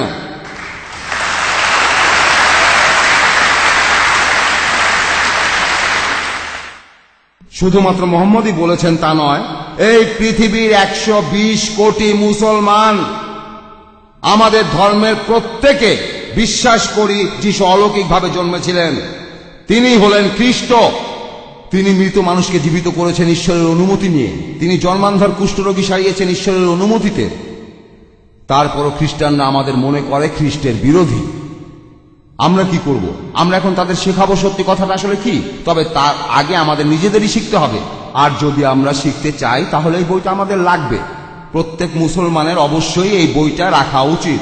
যদি 2টা বই কেনার সামর্থ্য থাকে 2টা কেনেন। একটা দেবেন আপনার খ্রিস্টান বন্ধুকে, প্রতিবেশীকে, তাদের একটা বই দেন, একটা বই উপহার দেন, আপনার বস তাকে উপহার দেন, আপনার কর্মচারী তাকে উপহার দেন। দেখেন, এটা পবিত্র কোরআন। আমরা মুসলমানরা এই বইটাকে অনেক সম্মান করি। যখন আমাদের শরীর অপবিত্র থাকে তখন আমরা বইটা ধরি না। তাই বইটা ধরার সময় শরীর পবিত্র রাখবেন, আর বইটা ধরার আগে হাতটা ধুয়ে নেবেন, বইটা দিয়ে দিন। কোন খ্রিস্টান বন্ধুকে উপহার দেন, আল্লাহ বাকি কাজটা করবেন। আল্লাহ কথা বলবেন, আল্লাহ তার মনের সাথে কথা বলবেন, তিনি এই কাজটা করবেন। কোরআন হলো আল্লাহর কালাম, আল্লাহর কথা। আল্লাহ এখানে কথা বলবেন, আর আল্লাহর চাইতে জ্ঞানী আর কাউকেই পাবেন না। ওয়া আখিরু দাওয়ানা ওয়া আনিল হামদুলিল্লাহি রাব্বিল আলামিন।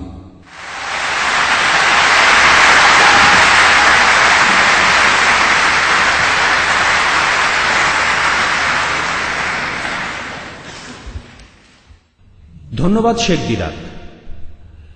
এখন শুরু হচ্ছে প্রশ্নোত্তর পর্ব। প্রশ্ন করার নিয়মটা বেশ সোজা। আপনারা আমাকে প্রশ্ন করবেন, আমি মিস্টার দিদারকে বলবো। আমরা এখানে চাই আপনারা সবাই প্রশ্ন করবেন। যদি খ্রিস্টানরা প্রশ্ন করতে চান তাহলে মাইকের সামনে এসে প্রশ্ন করুন, কারণ আজকের এই অনুষ্ঠানটা বিশেষভাবে আপনাদের জন্যই। আমি নিশ্চিত আপনারা প্রশ্ন করতে চান। যখন আপনারা প্রশ্নটা করবেন খেয়াল রাখবেন যেন প্রশ্নটা খুব বড় না হয়ে যায়। বড় প্রশ্ন করলে লাইনে আপনার পেছনের সবাই প্রশ্ন করার সুযোগ পাবে না। আর আমরা চাই আপনারা বেশি করে প্রশ্ন করুন। প্রশ্ন করতে এসে আপনারা শুধু প্রশ্নটাই করবেন। লেকচার আজকের মতো শেষ হয়েছে, দয়া করে নতুন কোনো লেকচার দেবেন না। প্রশ্ন করতে এসে আপনি যদি লেকচার দিতে চান বাইরে গিয়ে লেকচার দেন।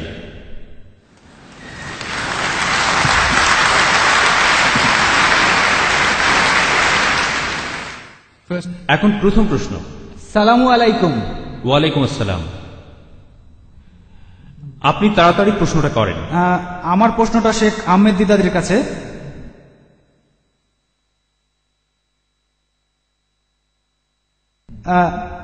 একজন কনভেন্ট, অস্ট্রেলিয়ান কনভেন্ট আমাকে জিজ্ঞেস করেছিল কোরআন শরীফ পড়ার আগে, পবিত্র কোরআন পড়ার আগে তাকে আরবি জানতে হবে কিনা। তিনি আমাকে এই প্রশ্ন করেছিলেন। আমি বলেছি যদি তিনি অনুবাদ সহ কোরআন পড়েন, আমার মনে হয় আরবি শেখার চাইতে সেটাই আরো বেশি সহজ হবে। আমি এ ব্যাপারে আপনার মতামত জানতে চাই। আমি প্রশ্নের উত্তরটা ভালোভাবে দিতে পারিনি। হ্যাঁ, থ্যাংক ইউ। আপনার কাছে স্বীকার করছি আমি নিজেই আরবি ভাষা জানি না। আমি সত্যি কথাই বলছি। আমি আরবি ভাষার কয়েকটা শব্দ জানি। আমি যদি আরবে যাই, সেখানে পানি খেতে চাইলে আমি বলবো মা, মা, মোয়া। আমি জানি এটার অর্থ পানি, কিন্তু এটা বলতে পারবো না আমাকে কি এক গ্লাস পানি দেবেন, এই কথা বলতে পারবো না। বলবো মা, মা, মোয়া, মোয়া, আর তারাও বোঝে যে আমি পানি চাচ্ছি।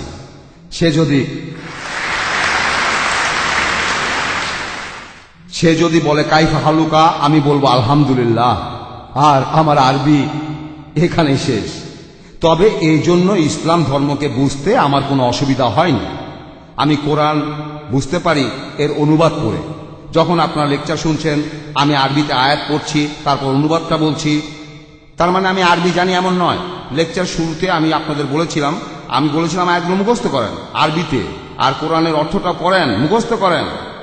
আমি আপনাদের যেটা করতে বলে আমি নিজেই সেটা করি। আমি আয়াতগুলো অর্থসহ মনে রাখি, যাতে আপনাদের সবার সামনে অর্থসহ বলতে পারি। এই সব ওয়ালা তাকুলু সালাসা, তোমরা তিন বলিও না। আমি আয়াতটা মুখস্থ করেছি। আমি আরবি জানি না, আয়াতটা মুখস্থ করেছি। ইনতাহু খায়রুল লাকুম, নিবৃত হও, ইহাই তোমাদের জন্য কল্যাণকর হইবে। ইন্নামাল্লাহু ইলাহুন ওয়াহিদ, কারণ আল্লাহই তো একমাত্র উপাস্য, তিনি তিনজন নন। আর সবার মনে হবে আমি আরবি আর ইংরেজি ভাষার পণ্ডিত। না, আমি আপনাদেরকে চমক দেখাচ্ছি। প্লিজ প্লিজ কিছু মনে করবেন না। এবারের প্রশ্নটা মহিলাদের মধ্য থেকে। বোন, আপনার প্রশ্নটা করুন। আসসালামু আলাইকুম। আমি ইসলাম ধর্ম গ্রহণ করেছি, আর আমি আরব দেশ থেকে এসেছি। যখনই কোনো খ্রিস্টানের সাথে আমার বিতর্ক হয়, তখন তারা সূরা মারিয়ামের এই আয়াতটা বলে, সালামুন আলাইয়া ইয়াওমা উলিদতু ওয়া ইয়াওমা আমুতু ওয়া ইয়াওমা আবআসু হাইয়া। যিশু জন্মেছিলেন, তারপর মারা গেছেন, তারপর আবার উত্থিত হয়েছেন, এভাবেই নাকি কোরআনে বলা হয়েছে। আপনি এটার কি উত্তর দেবেন যখন তারা বলে সালামুন আলাইয়া ইয়াওমা উলিদতু ওয়া ইয়াওমা আমুতু ওয়া ইয়াওমা আবআসু হাইয়া? খ্রিস্টানদের মতে কোরআন নাকি বলেছে যিশু মারা গিয়েছিলেন। ধন্যবাদ। এই প্রশ্নটা আমাকে করেছিলেন প্যালেস্টাইনের এক আরব খ্রিস্টান মিশনারি। ওনার নাম আনিস রোশ। লন্ডনের রয়্যাল অ্যালবার্ট হলে তিনি আমাকে এই প্রশ্নটা করেছিলেন। তিনি একজন আরব। তিনি গর্ব করেছিলেন যে তিনি আরবি জানেন, তিনি একজন আরব। কিন্তু আমি আরব নই, আমি একজন হিন্দি ইন্ডিয়ান। মুসলমানের ঘরে জন্ম নিয়েছি।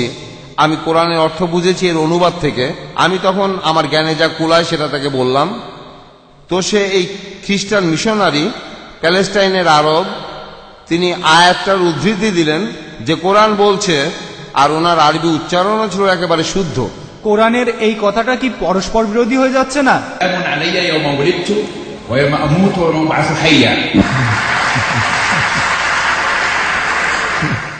উনি আমাকে প্রশ্ন করেছিলেন যে কোরআন বলছে আমার প্রতি শান্তি, কোরআনে কথা আছে সূরা মারিয়াম, আমার প্রতি শান্তি, যেদিন আমি জন্মলাভ করেছি, যেদিন আমি মারা যাব এবং যেদিন জীবিত অবস্থায় আমি উত্থিত হব, এই কথাগুলো পবিত্র কোরআনে আছে যে যিশু মারা গেছে। তিনি বললেন যে আমি এই কথাটার কি ব্যাখ্যা দেব, আর আমি কিছুটা আরবি জানি, অল্প কয়েকটা শব্দ। আমি তখন সেই লোককে বললাম, আপনি যেটা করছেন আপনি ভুল অনুবাদ করছেন। ওয়াসসালামু আলাইয়া এটার অনুবাদ ঠিক করেছেন, আমার প্রতি শান্তি। যিশু বলেছেন ইয়াওমা ইউলিদতু, যেদিন আমি জন্মেছি, ওয়া ইয়াওমা আমুতু, যেদিন আমি মারা যাব। মারা গিয়েছি নয়, এটা হবে যেদিন আমি মারা যাব, অতীতকাল না, এটা ভবিষ্যৎকাল। যেদিন আমি মারা যাব এবং যেদিন আমি জীবিত অবস্থায় উত্থিত হব, এটাই হলো সঠিক অনুবাদ। ধন্যবাদ বোন, আশা করি উত্তরটা পেয়েছেন। আমি দেখতে পাচ্ছি যে শ্রোতারা বেশ সংকোচ করছেন, আর খ্রিস্টান ভাই ও বোনরা তেমন একটা প্রশ্ন করছেন না। একজন ভাইকে দেখা যাচ্ছে। সালামু আলাইকুম। ওয়ালাইকুম আসসালাম। আপনার লেকচারের জন্য অনেক ধন্যবাদ। যিশুকে নিয়ে আপনি অনেক লেকচার দিয়েছেন, আর আমরা মুসলমানরা যিশুকে মেনে চলি। আমি বাইবেলের একটা অনুচ্ছেদ পেয়েছি যেটা আপনাকে বলতে শুনিনি। ম্যাথিউ এর 5 নম্বর অধ্যায়ের 29 অনুচ্ছেদে বলা হয়েছে, যদি তোমার ডান চোখ কোনো অন্যায় করে তাহলে সেই চোখটা তুলে তোমার শরীর থেকে আলাদা করে রাখো, কারণ তোমার পুরো শরীরটা নরকের আগুনে পোড়ার চাইতে একটা অঙ্গ নষ্ট হয়ে যাওয়া অনেক ভালো। আর তোমার ডান হাত অপরাধ করলে সেই হাতটা কেটে আলাদা করো, কারণ তোমার পুরো শরীরটা নরকের আগুনে পোড়ার চাইতে একটা অঙ্গ নষ্ট হয়ে যাওয়া ভালো। আমার প্রশ্নটা হলো, আমাদের হাত কাটার নিয়ম নিয়ে খ্রিস্টানরা কথা বলে কেন, যখন যিশু সে কথা বলেছেন?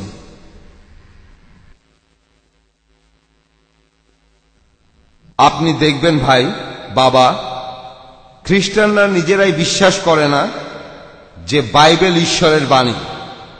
বাইবেলে যা আছে সেগুলো সুপ্ত, সেগুলো রহস্যের জন্য। যিশু যা করতে বলেছেন কোনো খ্রিস্টানই সেই কাজগুলো কোনোভাবেই করতে পারবে না। আপনারাই ভালো করে দেখেন যিশু কি বলেছেন। সে যদি কেউ শিশুদের উপর যৌন নির্যাতন করে, কোনোভাবে যৌন নির্যাতন চালায়, কোনোভাবে সেই লোককে মৃত্যুদণ্ড দেয়া হবে। আর আমরা দেখি এখনকার দিনে আমেরিকাতে এই ধরনের ঘটনাও ঘটে। একজন যাজক গায়ক দলের একটা ছেলের সাথে যৌন সম্পর্ক করেছে। বিভিন্ন চার্চের বিরুদ্ধে এই পর্যন্ত সমকামিতার অভিযোগে $500 কোটি ক্ষতিপূরণের মামলা হয়েছে। আর 2000 সালে এই ক্ষতিপূরণের পরিমাণ দাঁড়াবে $100 কোটি এইসব সমকামিতার জন্য বিভিন্ন চার্চে। আমার কাছে বেশ কয়েকটা কেসের পেপার কাটিং রয়েছে, সেগুলো আপনারা এখন দেখতে পাচ্ছেন। তারা বাইবেলের এসব কথা বিশ্বাস করে না। যিশু নিজেই বলেছেন, তোমার চোখ খারাপ কাজ করলে সেটা তুলে ফেলো, যদি এই চোখের কারণেই তোমাকে দোজখে যেতে হয়। যিশু আপনাদের বলেছেন কোনো মহিলার দিকে লালসার দৃষ্টিতে তাকিও না। যে লোক কোনো মহিলার দিকে লালসার দৃষ্টিতে তাকাবে সে তার মনে মনে ব্যভিচার করে ফেলেছে, সেই লোকটা অপরাধী। তোমরা আমার শিষ্য, তোমরা ইহুদিদের চাইতে অনেক উঁচু স্তরে।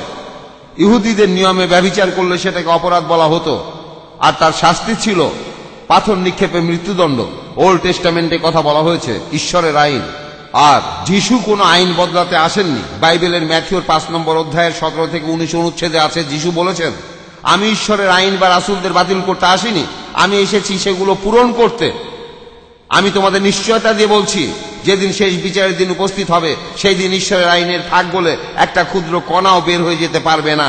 যারা ঈশ্বরের নির্দেশগুলির মাত্র একটাও অমান্য করবে অথবা অন্যদেরও সেরকম শেখায়, তারা হবে স্বর্গের রাজ্যে অনাকাঙ্ক্ষিত, কিন্তু যারা নির্দেশ মানবে তাদের মহান বলা হবে। এই আইন আর নির্দেশগুলো মানে এরকম খ্রিস্টান কোথায় পাবে? তারা সবাই মিলে ঈশ্বরের আইন আর নির্দেশ অমান্য করছে। এই খ্রিস্টানরা বলে তারা কোনো আইনের অধীন নয়, তারা বেঁচে আছে তার অনুগ্রহে, তারা কোনো আইনের অধীন নয়। তাহলে যীশু খ্রিস্টের কথা অনুযায়ী এরা ময়লা আবর্জনা। ঈশ্বরের নির্দেশগুলো আপনারা মেনে চলছেন না, আপনারা তার অনুসারী নন, আপনারা আমার অনুসারী নন, আপনারা আমার অনুসারী নন। যিশু বলেছেন, সে আমার লোক নয় যে আমার পথ অনুসরণ করে না। আমাকে তোমরা অনুসরণ করো, আমার মতো তোমরা প্রার্থনা করো, আমার মতো তোমরা নিজেদের খতনা করো। আমি যেদিন যেভাবে আমি শুকুরের মাংস বেছে নিয়েছি তোমরাও সেরকম করো।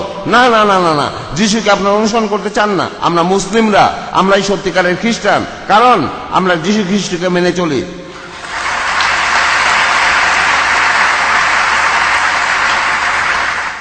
খ্রিস্টানরা বলবে আমি তাদের আক্রমণ করছি, এটা আক্রমণ।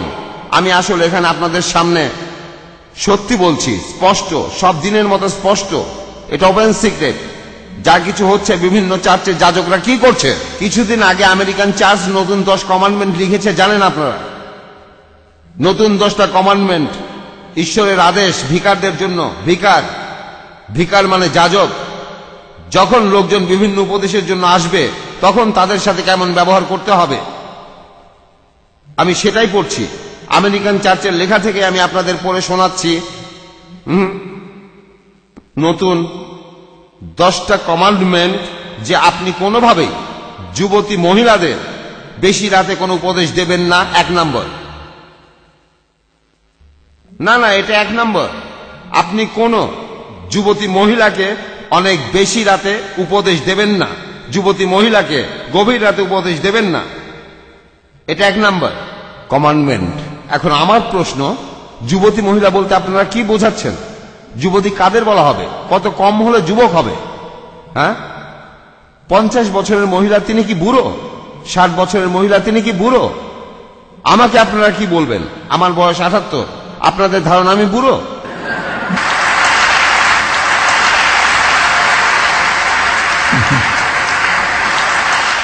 বিশ্বাস করেন, সত্যি বলছি, আমার বয়স 78, আমার স্ত্রী 75। আপনাদের বলছি আমরা বুড়ো নই।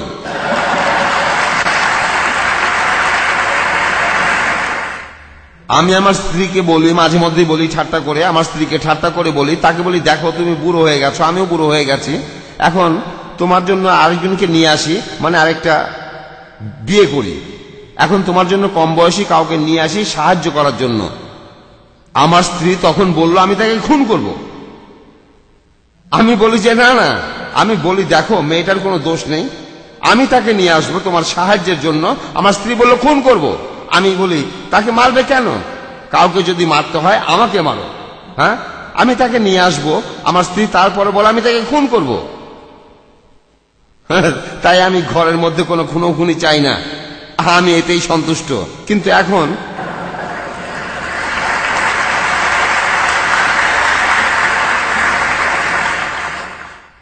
কত কম বয়সে যুবক হয়? আপনার মনের বয়সই আপনার বয়স, আপনার চিন্তার বয়সই আপনার বয়স, আপনার মনের বয়সই আপনার বয়স। আর গভীর রাতের কথা আছে, কত গভীর রাতের কথা বলছেন? আপনাদের কি ধারণা বিকেল 5টায় কোনো অপরাধ করা যায় না? হ্যাঁ, মাঝরাত পর্যন্ত অপেক্ষা করতে হয়? হ্যাঁ, আপনারা যাজক আর এই মহিলা, এখানে বলা হচ্ছে আপনারা ভদ্র হবেন, ভদ্র ব্যবহার করবেন। যখনই উপদেশের জন্য কোনো মহিলা আসবে আপনি বসবেন, সোফার উপরে বসে পা সোজা করে দিয়ে বসবেন না, আপনি উপযুক্ত সম্মান দেখেই বসবেন। আর ঘরে পর্যাপ্ত আলো থাকবে, যথেষ্ট পরিমাণে আলো থাকবে। নতুন 10টা কমান্ডমেন্ট, ঈশ্বরের নতুন আদেশ, খ্রিস্টান ধর্ম চালু হওয়ার 2000 বছর পরে এখন আপনারা শিখবেন কিভাবে মহিলাদের সাথে ব্যবহার করতে হয়। মহিলা আপনাদের স্ত্রী বা কন্যা নয়।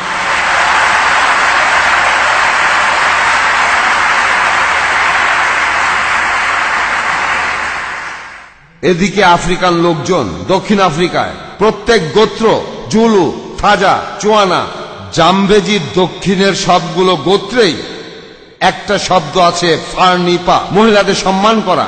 তারা এই ধরনের অসম্মানজনক কাজ করে না। আর খ্রিস্টানরা, তাদের এক হাতে রয়েছে বাইবেল, আরেক হাতে অন্য মানুষের স্ত্রী আর কন্যা, এরা খ্রিস্টান। কিন্তু এই বুনো আফ্রিকানরা তারা মহিলাদের সম্মান করে। সাদা চামড়ার মানুষ এখানে আসার আগে এই নিয়মটা ছিল, এখনো আছে। আর খ্রিস্টানদের এই 2000 বছর পরেও নতুন 10টা কমান্ডমেন্ট প্রয়োজন, চার্চের ভেতরে কিভাবে মহিলাদের সাথে ব্যবহার করবেন। আসল কথা হলো আপনারা আপনাদের বাইবেল পড়ছেন না। বাইবেল কি বলছে? শিশুদের উপর যৌন নিপীড়ন করো না, তার চাইতে গলায় পাথর বেঁধে পানিতে ডুবিয়ে দাও, এর শাস্তি মৃত্যুদণ্ড, মৃত্যু।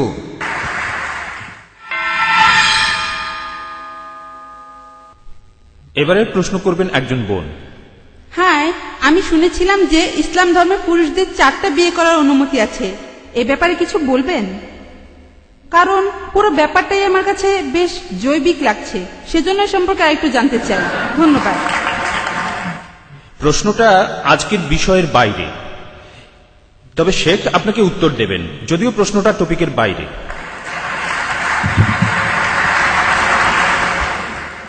এটা খুব কমন প্রশ্ন। যখন আরবরা, তারা যখন আমেরিকায় যায় অথবা ইংল্যান্ডে, লোকজন বলে তুমি সৌদি আরব থেকে এসেছো, সে বলবে হ্যাঁ। তোমার কতজন স্ত্রী আছে? না। তোমার কতজন স্ত্রী আছে? তো আমার বন্ধু একজন আরব, সে যখন আমেরিকায় যায়, আমেরিকানরা যখন তাকে এই প্রশ্নটা করে, সে তখন বলে দেখো আমার স্ত্রী মাত্র একজন, আর এটাই আপনার সমস্যার সমাধান। এই বহু বিবাহই আপনাদের সমস্যার সমাধান। আপনারাই দেখবেন আপনাদের এই সমস্যাটা আছে। দেখবেন যে ছেলেদের চাইতে ৭৮ লক্ষ বেশি মেয়ে বেশি আছে আমেরিকাতেই। যদি আমেরিকার প্রত্যেকটা পুরুষ বিয়ে করে, তারপরও সে দেশে ৭৮ লক্ষ মহিলা তাদের জন্য স্বামী খুঁজে পাবে না। আর আমরা জানি সব পুরুষ মানুষ বিয়ে করবে না, বিভিন্ন কারণে পুরুষ মানুষ বিয়ে করবে না। এটা কি জানেন? একজন যুবককে একবার বললাম, আপনার বয়স কত? ৩৫ বছর, আপনি কি বিয়ে করেছেন? সে বলল না। আপনার সমস্যাটা কি? কি আপনার সমস্যা? আপনার কি ডাক্তার লাগবে? আপনাকে ডাক্তারের কাছে নিয়ে চিকিৎসা করাবো? আপনার সমস্যাটা কি বলেন? আপনার একজন বন্ধু রয়েছে, খুব ভালো ডাক্তার, ডাক্তার হিসাবে তার অনেক সুনাম আছে, আসেন। ঠিক। সে বলল ঠিক। আর যাওয়ার পথে সে একটা অজুহাত দেখিয়ে আমাদের কাছ থেকে সরে পড়ল। কারণটা সেই ভালো জানে, কিন্তু আমাকে বলবে না। এমনটা হতে পারে যে সে ভালো মানুষ নয়, নিজের উপর সে এত বেশি অত্যাচার করেছে যে সে শেষ হয়ে গেছে। সেই লোক বিয়ে না করার জন্য বিভিন্ন রকম অজুহাত খুঁজে বেড়াবে। কিন্তু মহিলারা, তাদের রক্ষা করতে হবে। তারা বিয়ে করতে চায়, তারা অনেক নরম, অনেক বেশি কোমল, তারা চায় যে তাদের কেউ রক্ষা করবে। না না, এটাই হলো মহিলাদের সাইকোলজি। কিন্তু আমরা জানি সব পুরুষ বিয়ে করবে না। সব পুরুষ যদি বিয়ে করেও, তারপরও ৭৮ লক্ষ মহিলার কোনো স্বামী থাকবে না আমেরিকাতে। আর আমেরিকার লোকজনের মধ্যে ২.৫ কোটি মানুষ হলো সমকামী। আপনারা তাদের বলেন গে। ২.৫ কোটিরও বেশি মহিলা স্বামী পাবে না।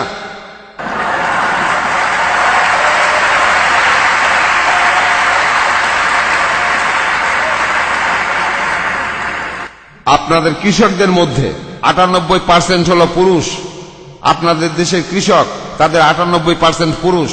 তাহলে আপনাদের সমস্যা আরো গুরুতর হচ্ছে। ইসলাম এটার একটা সমাধান দিচ্ছে। আমাদের উপহাস না করে আপনারা নিজেদেরই উপহাস করেন। ইসলাম বলছে তোমরা পছন্দ মতো বিয়ে করো, ২, ৩ বা ৪ জনকে, কিন্তু তাদের প্রতি যদি সুবিচার করতে না পারো, মাত্র একটা বিয়ে করো। এই পৃথিবীর একমাত্র ধর্মগ্রন্থ।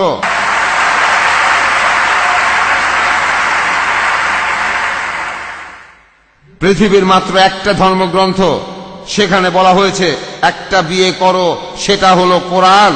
পৃথিবীতে আর কোনো ধর্মগ্রন্থ নেই যেখানে এমন কথা বলা হয়েছে। পবিত্র কোরআন বলছে একটা বিয়ে করো, কোরআনেই বলা আছে।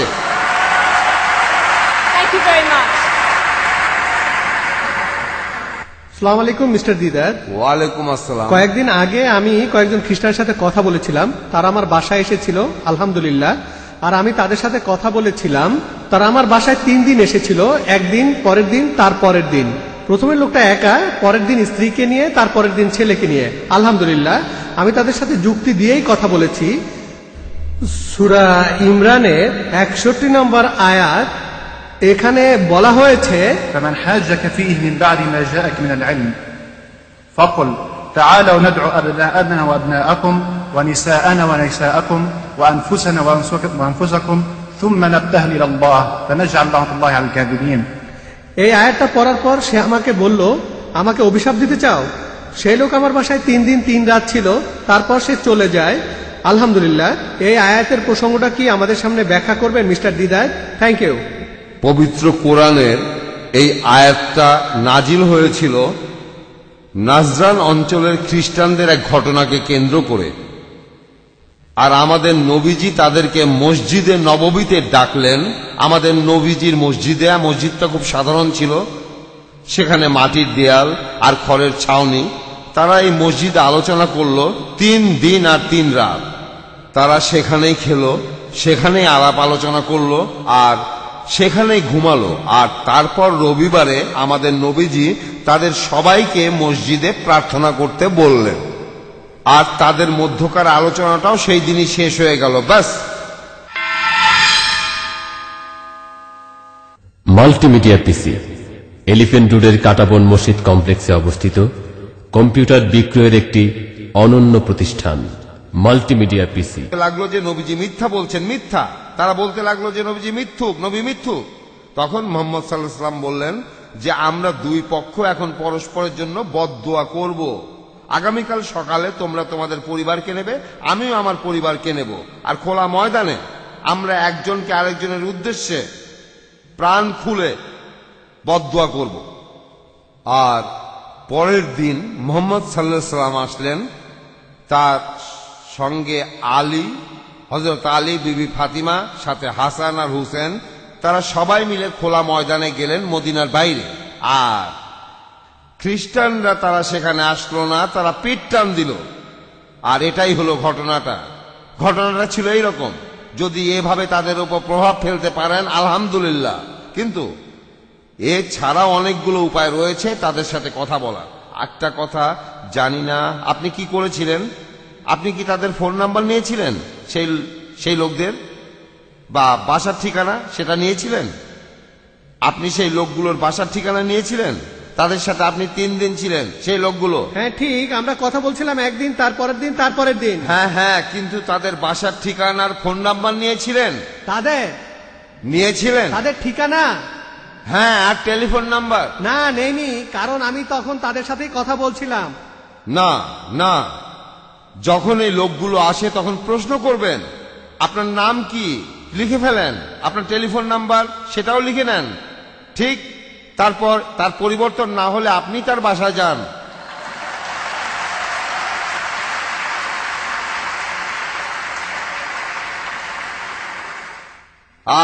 আর তাদের সাথে এই বিষয় নিয়ে কথা বলুন। আমি বলছি, যতক্ষণ না সে বলে পরের বার আমার দরজায় তোমাকে দেখলে আমি কিন্তু গুলি করব।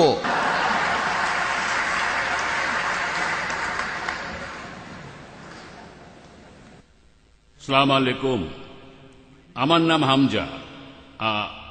আমার প্রশ্ন শেখ আহমদের কাছে। শেখ আহমদ বলেছেন যে যিশু আসলে মারা যাননি। আমরাও এ কথাটা জানি, কিন্তু তাহলে সে সময় ক্রুশে ঝোলানো হয়েছিল কাকে? আর খ্রিস্টান ধর্মের লোকেরা কার প্রার্থনা করে, কি জন্য এবং কেন?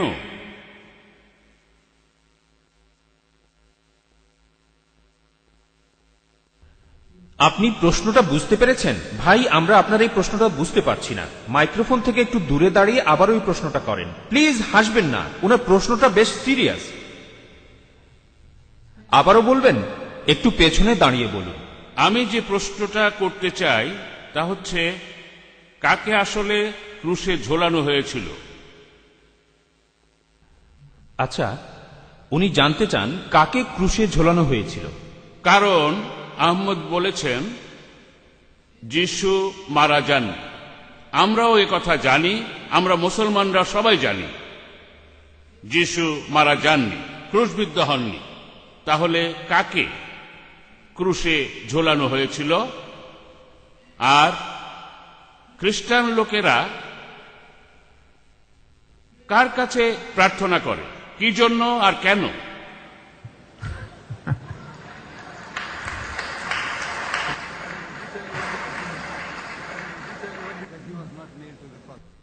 ভদ্রলোক আসলে জানতে চেয়েছেন যে খ্রিস্টানরা বলে থাকে যিশুকে ক্রুশবিদ্ধ করা হয়েছে, মুসলমানরা বলে থাকে করা হয়নি। কাকে ক্রুশে ঝোলানো হয়েছিল? যদি যিশুকে ক্রুশবিদ্ধ করা না হয়, খ্রিস্টানরা কার কাছে প্রার্থনা করে?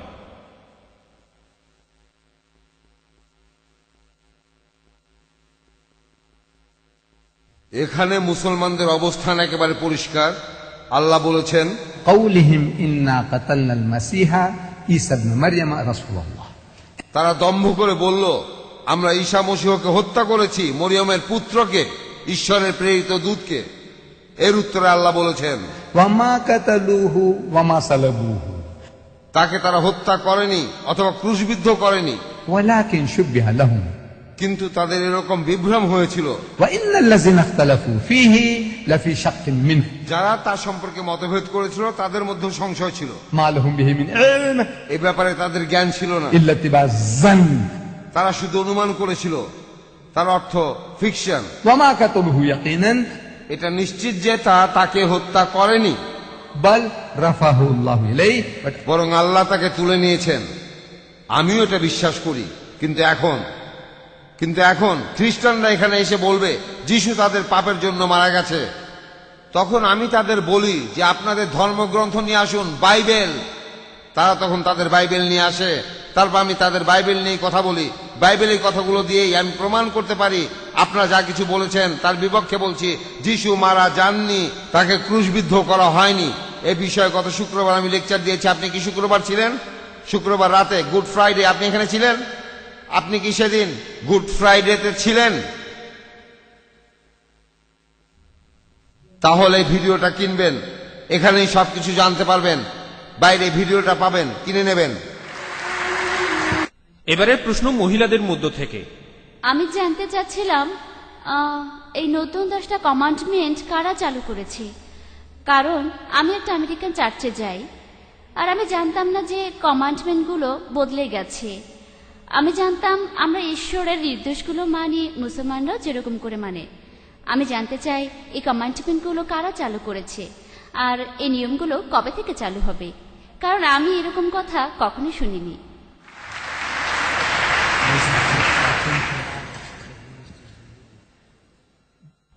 এই 10টা কমান্ডমেন্ট লিখেছে আমেরিকান চার্চ।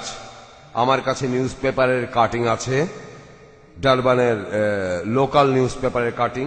আর আপনি যদি চান আমার হোটেলে আসতে পারেন, তখন আমি আপনাকে তখন দেখাবো। এই আদেশটা এসেছে আমেরিকান চার্চ থেকে। আমেরিকান চার্চ এই নতুন 10টা কমান্ডমেন্ট চালু করেছে। আমরা করিনি, সাধারণ মানুষ করেছে চার্চের উচ্চপদস্থ লোকেরা। তারা এই 10টা নতুন কমান্ডমেন্ট চালু করেছে। আমার কাছে এটার নিউজ পেপার কাটিং আছে, অরিজিনাল নিউজ পেপার। দেখতে চাইলে আপনাকে দেখাবো। আপনি কি বলতে পারবেন এই নিউজ পেপারটা কোথায় ছাপা হয়েছে? এই নিউজ পেপারটা কি অস্ট্রেলিয়া ছাপা হয়েছে? না, ইংল্যান্ডে ছাপা হয়েছে, তারপর অস্ট্রেলিয়া এসেছে, ইংল্যান্ড থেকে এসেছে। হ্যাঁ, থ্যাংক ইউ।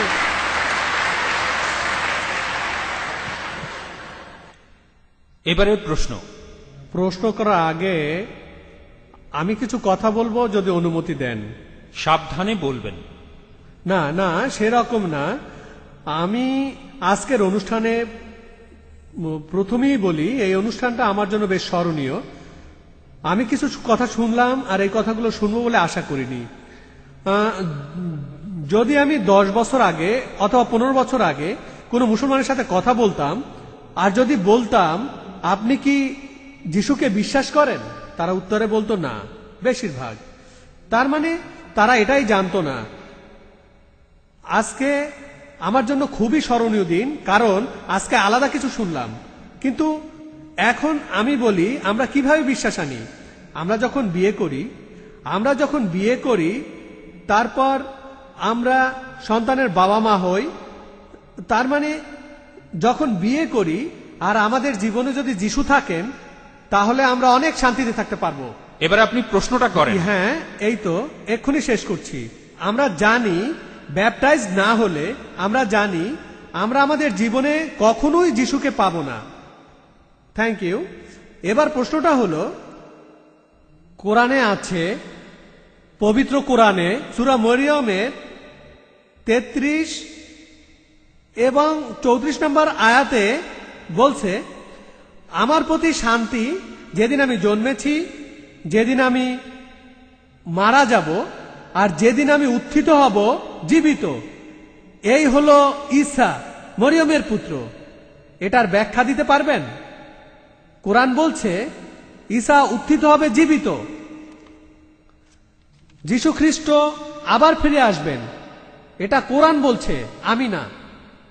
আচ্ছা, আপনার প্রশ্নের জন্য ধন্যবাদ। এই প্রশ্নটা আগেও একজন করেছেন, আর শেখ সেটার উত্তরও দিয়েছেন। তবে মনে হয় আপনারা আরেকবার শুনতে চান। তাই শেখ, আপনি কি আবারও বলবেন?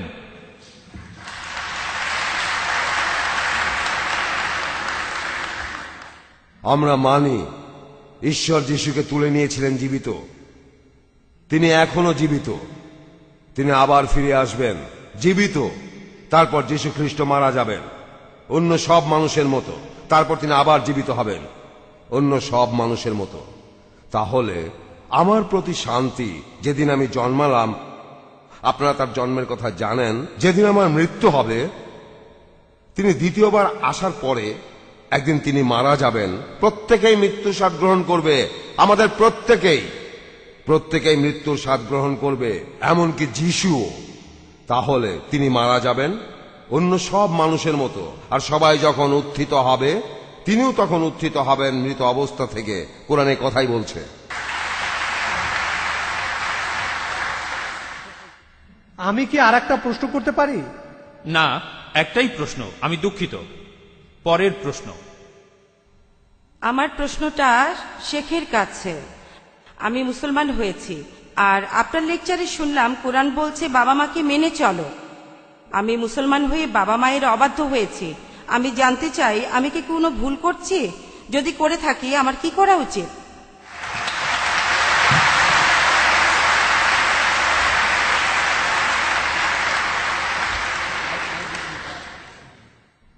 আপনি মুসলমান হয়ে বাবা মায়ের অবাধ্য হয়েছেন, এখন আপনি কি করবেন? এটাই তো আপনার প্রশ্ন, না?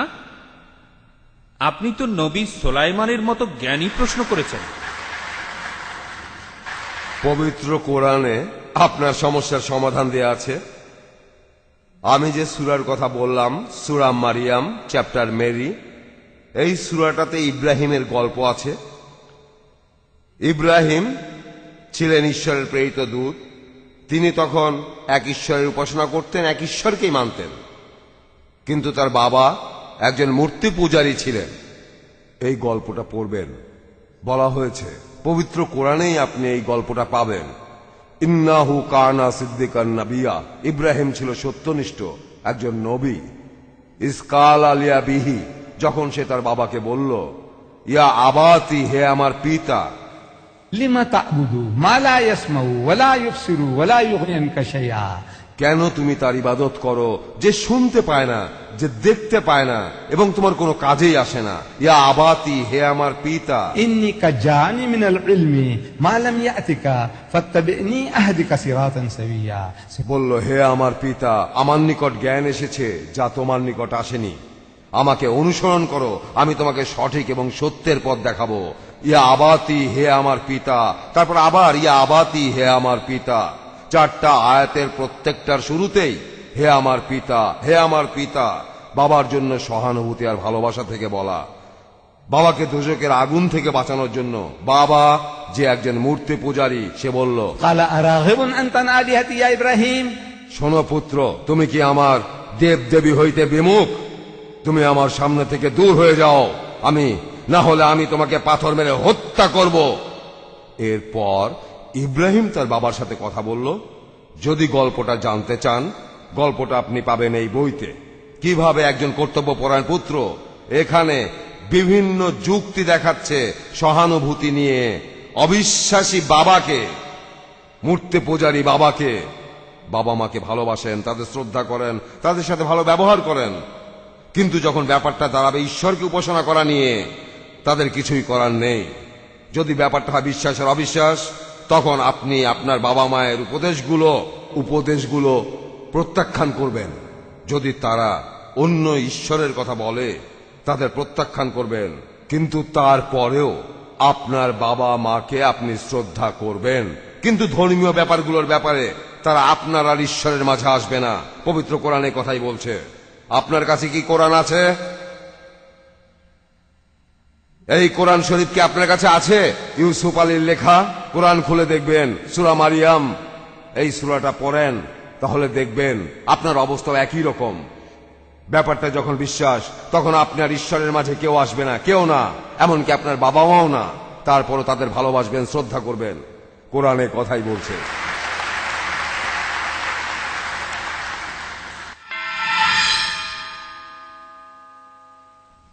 আমি বলছি বোন, আপনি কোনো ভুল করেননি। আপনার জায়গায় থাকলে আমিও ঠিক একই কাজ করতাম। এবারের প্রশ্ন পুরুষদের মধ্য থেকে। যিশুর অলৌকিক জন্মের সাথে মিল রয়েছে হাওয়ার অলৌকিক জন্মের আর আদমের অলৌকিক জন্মের। হাওয়া জন্মেছিলেন আদম থেকে, পুরুষ থেকে মহিলা, আর যিশু জন্মেছিলেন কোনো বাবা ছাড়া, মহিলা থেকে পুরুষ। আমি যখন যিশুর এই অলৌকিক জন্মটাকে ভালো করে দেখি, তখন আমার মনে হয় আদম আর হাওয়ার অলৌকিক জন্মটার কথা, আর দেখি এখানে কত জ্ঞান আল্লাহ সুবহানাহু ওয়া তাআলার। এটাকে কি সমান বলা যায়? ঈশ্বর একবার বানালেন পুরুষ থেকে মহিলা, আর অন্য একবার মহিলা থেকে পুরুষ বানালেন। এই ব্যাপারে কি কিছু বলবেন? ভাই, আপনি কি খ্রিস্টান নাকি মুসলমান? মুসলমান। মুসলমান? হ্যাঁ। আপনি খ্রিস্টান হলেই ভালো হতো।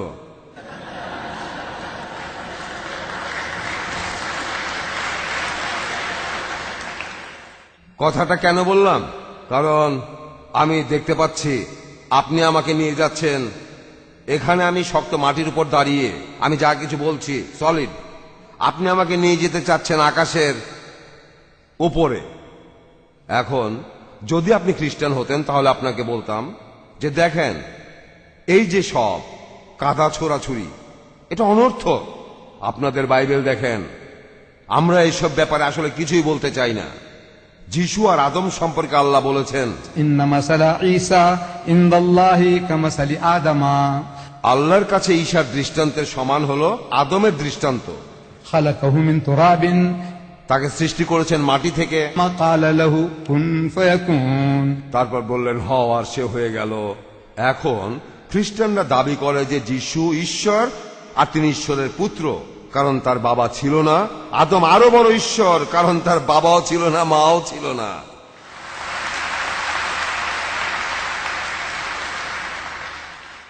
কিন্তু কিন্তু কিন্তু কিন্তু খ্রিস্টানরা বলে আদম সৃষ্টি হয়েছে মাটি থেকে। হ্যাঁ, ঠিক কথা। এখন বাইবেলেই আরেকজনের কথা আছে। আমি খ্রিস্টানদের বলছি, বুক অফ হিব্রুজ 7 নম্বর অধ্যায় 1 নম্বর অনুচ্ছেদ, সে যিশুর চাইতে বড়, আদমের চেয়েও। আপনারা কি জানেন? আমি খ্রিস্টানদের বলছি, আপনারা কি জানেন আপনাদের বাইবেলে আরেকজনের কথা আছে? হিব্রুজ, বুক অফ হিব্রুজ 7 অধ্যায় 1 অনুচ্ছেদ। কে সেই লোক যে প্রশ্নটার উত্তর দিতে পারবে আর তাকে আমি এই বইটা উপহার দেব? কে সেই লোক? না, আপনি আপনি হ্যাঁ, আপনি বলেন, কে সেই লোক যে যিশুর চাইতে বড়? জন্মানোর দিক থেকে, জীবনের দিক থেকে, বাবা মার দিক থেকে যিশুর চাইতে বড়? না না না, প্লিজ প্লিজ প্লিজ, আপনারা এখানে চিৎকার করবেন না, প্লিজ। হ্যাঁ হ্যাঁ, কি মোহাম্মদ? হয়নি। বল। হ্যাঁ হ্যাঁ, বলেন, আপনি বলেন। আপনি কি মেলকিজেদেকের কথা বলছেন? আপনি কি মেলকিজেদেকের কথা বলছেন? মেলকিজেদেক? হ্যাঁ, কিন্তু তিনি তো ঈশ্বরের চেয়ে বড় নন, তিনি যিশুর চেয়েও বড় নন। কিন্তু সেই লোকটা কে যার জন্মটা যিশুর জন্মের চেয়ে বড়? জন্মানো, এই পৃথিবীতে আসার, পৃথিবী থেকে চলে যাওয়া, এই ব্যাপারে কে যিশু খ্রিস্টের চাইতে বড়? কেউ না। তাহলে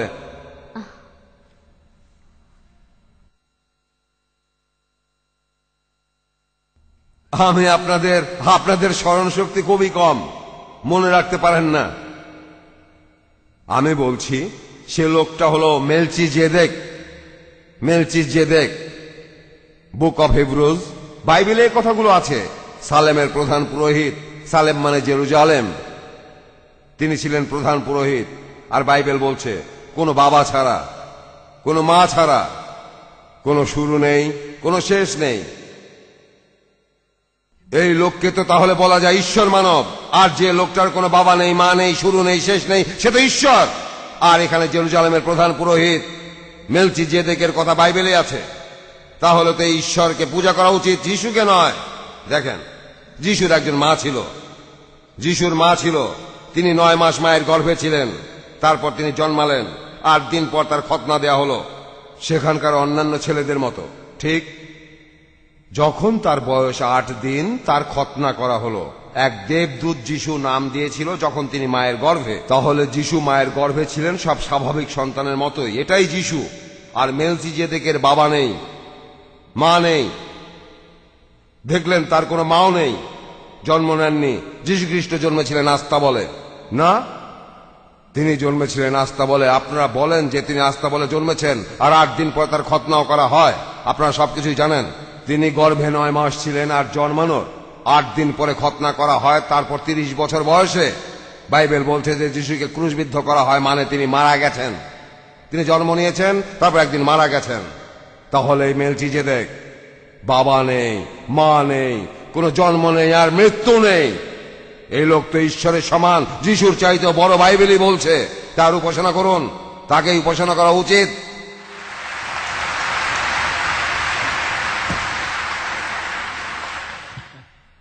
শেষ দুইটা প্রশ্ন, প্রথমটা মহিলাদের মধ্য থেকে।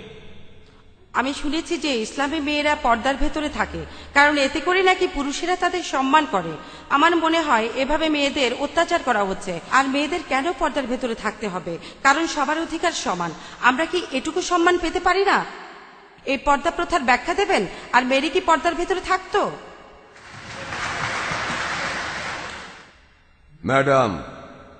ম্যাডাম, আপনাদের বাইবেল বলছে, পবিত্র বাইবেল বলছে, এখানে পল আপনাদের বলছে যে মহিলারা অবশ্যই তাদের মাথা ঢেকে রাখবে।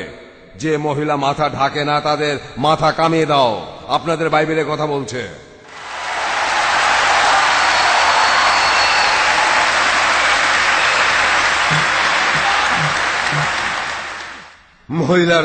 যে মহিলারা তাদের মাথা ঢাকে না তাদের মাথা কামিয়ে দাও, মাথা কামিয়ে দাও। বাইবেলই কথা বলছে। আর মহিলারা, আপনাদের বাইবেল বলছে যে মহিলারা চার্চের ভেতরে কোনোভাবেই মুখ খুলবে না। তবে আপনাদের চার্চে এসব জিনিস বিশ্বাস করে না, আপনাদের লোকজনও বিশ্বাস করে না। আপনারা আসলে বিপদ ডেকে আনছেন। আপনারা জানেন এসব কারণেই আমেরিকাতে, নিউ ইয়র্কে রাতের বেলা মহিলারা নিরাপদ নয়। ফ্রান্সেও মহিলারা নিরাপদে নেই। সেখানে দিনের বেলায় রাস্তাঘাটে মহিলারা ধর্ষিত হয়। রাস্তার অন্যান্য লোকজন মনে করে তারা বোধহয় মজা করছে, মহিলারা ধর্ষিত হচ্ছে। না, আমি বলবো আপনারাই আমন্ত্রণ জানাচ্ছেন।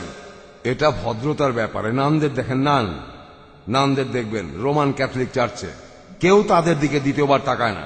কিন্তু এই মেয়েগুলোকে একটু দেখবেন গোল্ড কোস্টে, স্টার ভারতে, এদের দেখবেন বিকিনি আর জি স্ট্রিং পরে আছে। এদের দেখে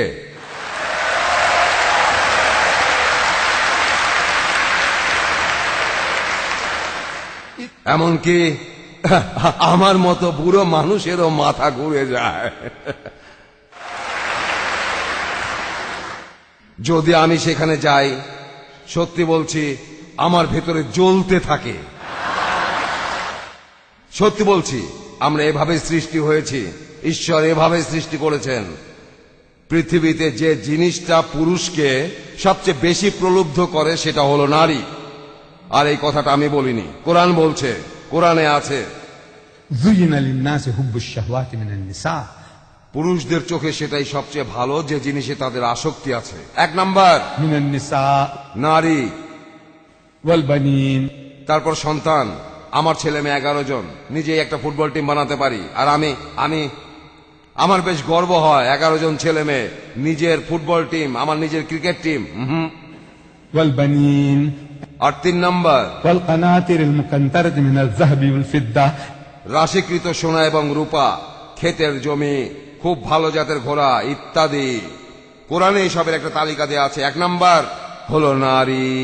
কোরআন বলছে যে জিনিসটা পুরুষকে সবচেয়ে প্রলুব্ধ করে পৃথিবীতে সেটা নারী। আমি আমার পশ্চিমা বন্ধুদের বলি এই কথাটা প্রমাণের দরকার নেই, আপনাদের বোঝানোর দরকার নেই। আমার নিজের দেশেই দেখি, ডারবান শহরে একটা কোম্পানি আছে, লুসিয়ান মোটরস। তারা সেকেন্ড হ্যান্ড ট্রাক বেচে। অনেকে বলে লরি, আপনারা কি ট্রাক বলেন? ট্রাক, আমরা বলি ট্রাক। আর তারা ট্রাকের অ্যাড দিয়েছে, বিকিনি পরে একটা মেয়ে ট্রাকের উপর বসে আছে। আর আরেকটা কোম্পানি, তারা বিক্রি করে ট্রাক্টর। আর তারা ট্রাক্টরের যে অ্যাড দিয়েছে সেখানেও বিকিনি পরা মেয়ে ট্রাক্টরের উপর বসে আছে। আমি প্রশ্ন করছি এই পশ্চিমাদের যে এই বিকিনি পরা মেয়েটা ট্রাক বা ট্রাক্টরের উপর বসে কি করছে? এটা মূল দেখানো, পুরুষদের প্রলুব্ধ করার জন্য এই মেয়েটা বিকিনি পরে আছে। আর BMW, জানি না এখানে BMW আছে কিনা। এটা একটা গাড়ি, জার্মানির গাড়ি। আর গাড়িটা মার্সিডিজের চাইতে একটু ভালো জাতের গাড়ি। আমি গাড়িটার মার্কেটিং করছি না। আমার প্রথম গাড়িটা ছিল ভক্সওয়াগন বিটল। গাড়িটা 1,20,000 মাইল চলেছে। সেটার পর আমি আরেকটা বিটল কিনলাম, আবারও বিটল। তারপর বিটল বানানো বন্ধ হয়ে গেল, ভক্সওয়াগন বিটল। তারপর বানালো গল্ফ। আমি কিনলাম গল্ফ নাম্বার 1, গল্ফ নাম্বার 2। আমি কখনোই BMW কিনিনি। তবে এই অ্যাডটা দেখতে বাধ্য হলাম আমি আমার খবরের কাগজে, একটা BMW গাড়ি। আর একটা মেয়েটা একটা ছোট বিকিনি পরে আছে। আপনারা বলেন টাঙ্গা অথবা বলেন জি স্ট্রিং। মেয়েটা গাড়ির সামনে দাঁড়িয়ে আছে আর অ্যাডের নিচে লেখা আছে একে এখনই চালাতে শুরু করুন।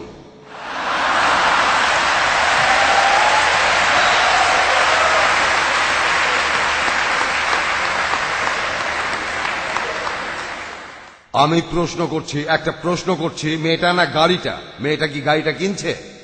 অ্যাডে লেখা আছে এখনই চালাতে শুরু করুন। আর আপনারাই এই কাজগুলো করছেন, আপনারাই এই পশ্চিমারা নিজের মাকে বেচছেন, নিজের স্ত্রী আর মেয়েকে। তার স্ত্রী একজন স্টার, তাকে ছবিতে জড়িয়ে ধরা হচ্ছে, ধর্ষণের অভিনয় করছে।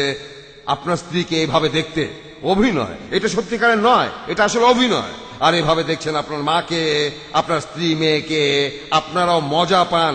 আপনার স্ত্রী তো স্টার, অসুস্থ। আলহামদুলিল্লাহ, সব প্রশংসা আল্লাহ। আমরা এখনো এই অসুখে মুসলমানরা আক্রান্ত হইনি। আমরা এটা থেকে দূরে থাকার চেষ্টা করি। এটা আসলে আপনাদের ইচ্ছা, আপনারাই করছেন। তবে বলবো, আপনারা আগুন নিয়ে খেলছেন, আপনারা এটার জন্য শাস্তি পাবেন। আপনারা এখনো শাস্তি পাচ্ছেন, ভবিষ্যতে পাবেন। ধন্যবাদ।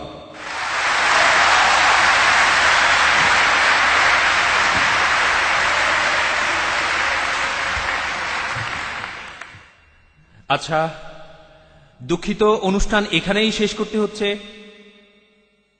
আমি দুঃখিত, আমাদের সময় শেষ।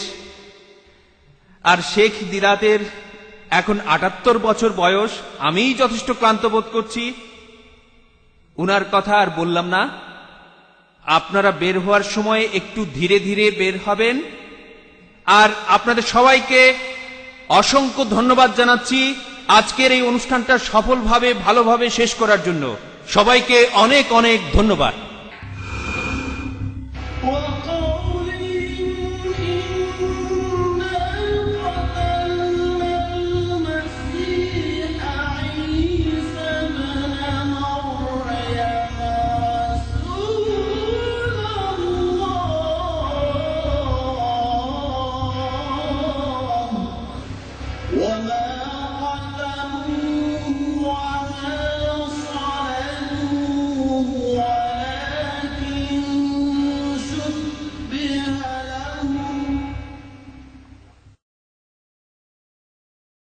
মাল্টিমিডিয়া পিসি এলিফ্যান্ট রোডের কাটাবন মসজিদ কমপ্লেক্সে অবস্থিত কম্পিউটার বিক্রয়ের একটি অনন্য প্রতিষ্ঠান মাল্টিমিডিয়া পিসি। এখানে কম্পিউটারের যাবতীয় অ্যাক্সেসরিজ পাওয়া যায় এবং কম খরচে অভিজ্ঞ ইঞ্জিনিয়ার দ্বারা কম্পিউটার, প্রিন্টার, মনিটর সার্ভিসিং করা হয়। এছাড়াও দেশি বিদেশি ২০০০-এরও অধিক ইসলামী সিডি, ভিসিডি থেকে আপনার পছন্দের কপিটি সংগ্রহ করুন। মাল্টিমিডিয়া পিসি কম্পিউটার ও ইসলামী সিডি, ভিসিডি বিক্রয়ের একটি অনন্য প্রতিষ্ঠান।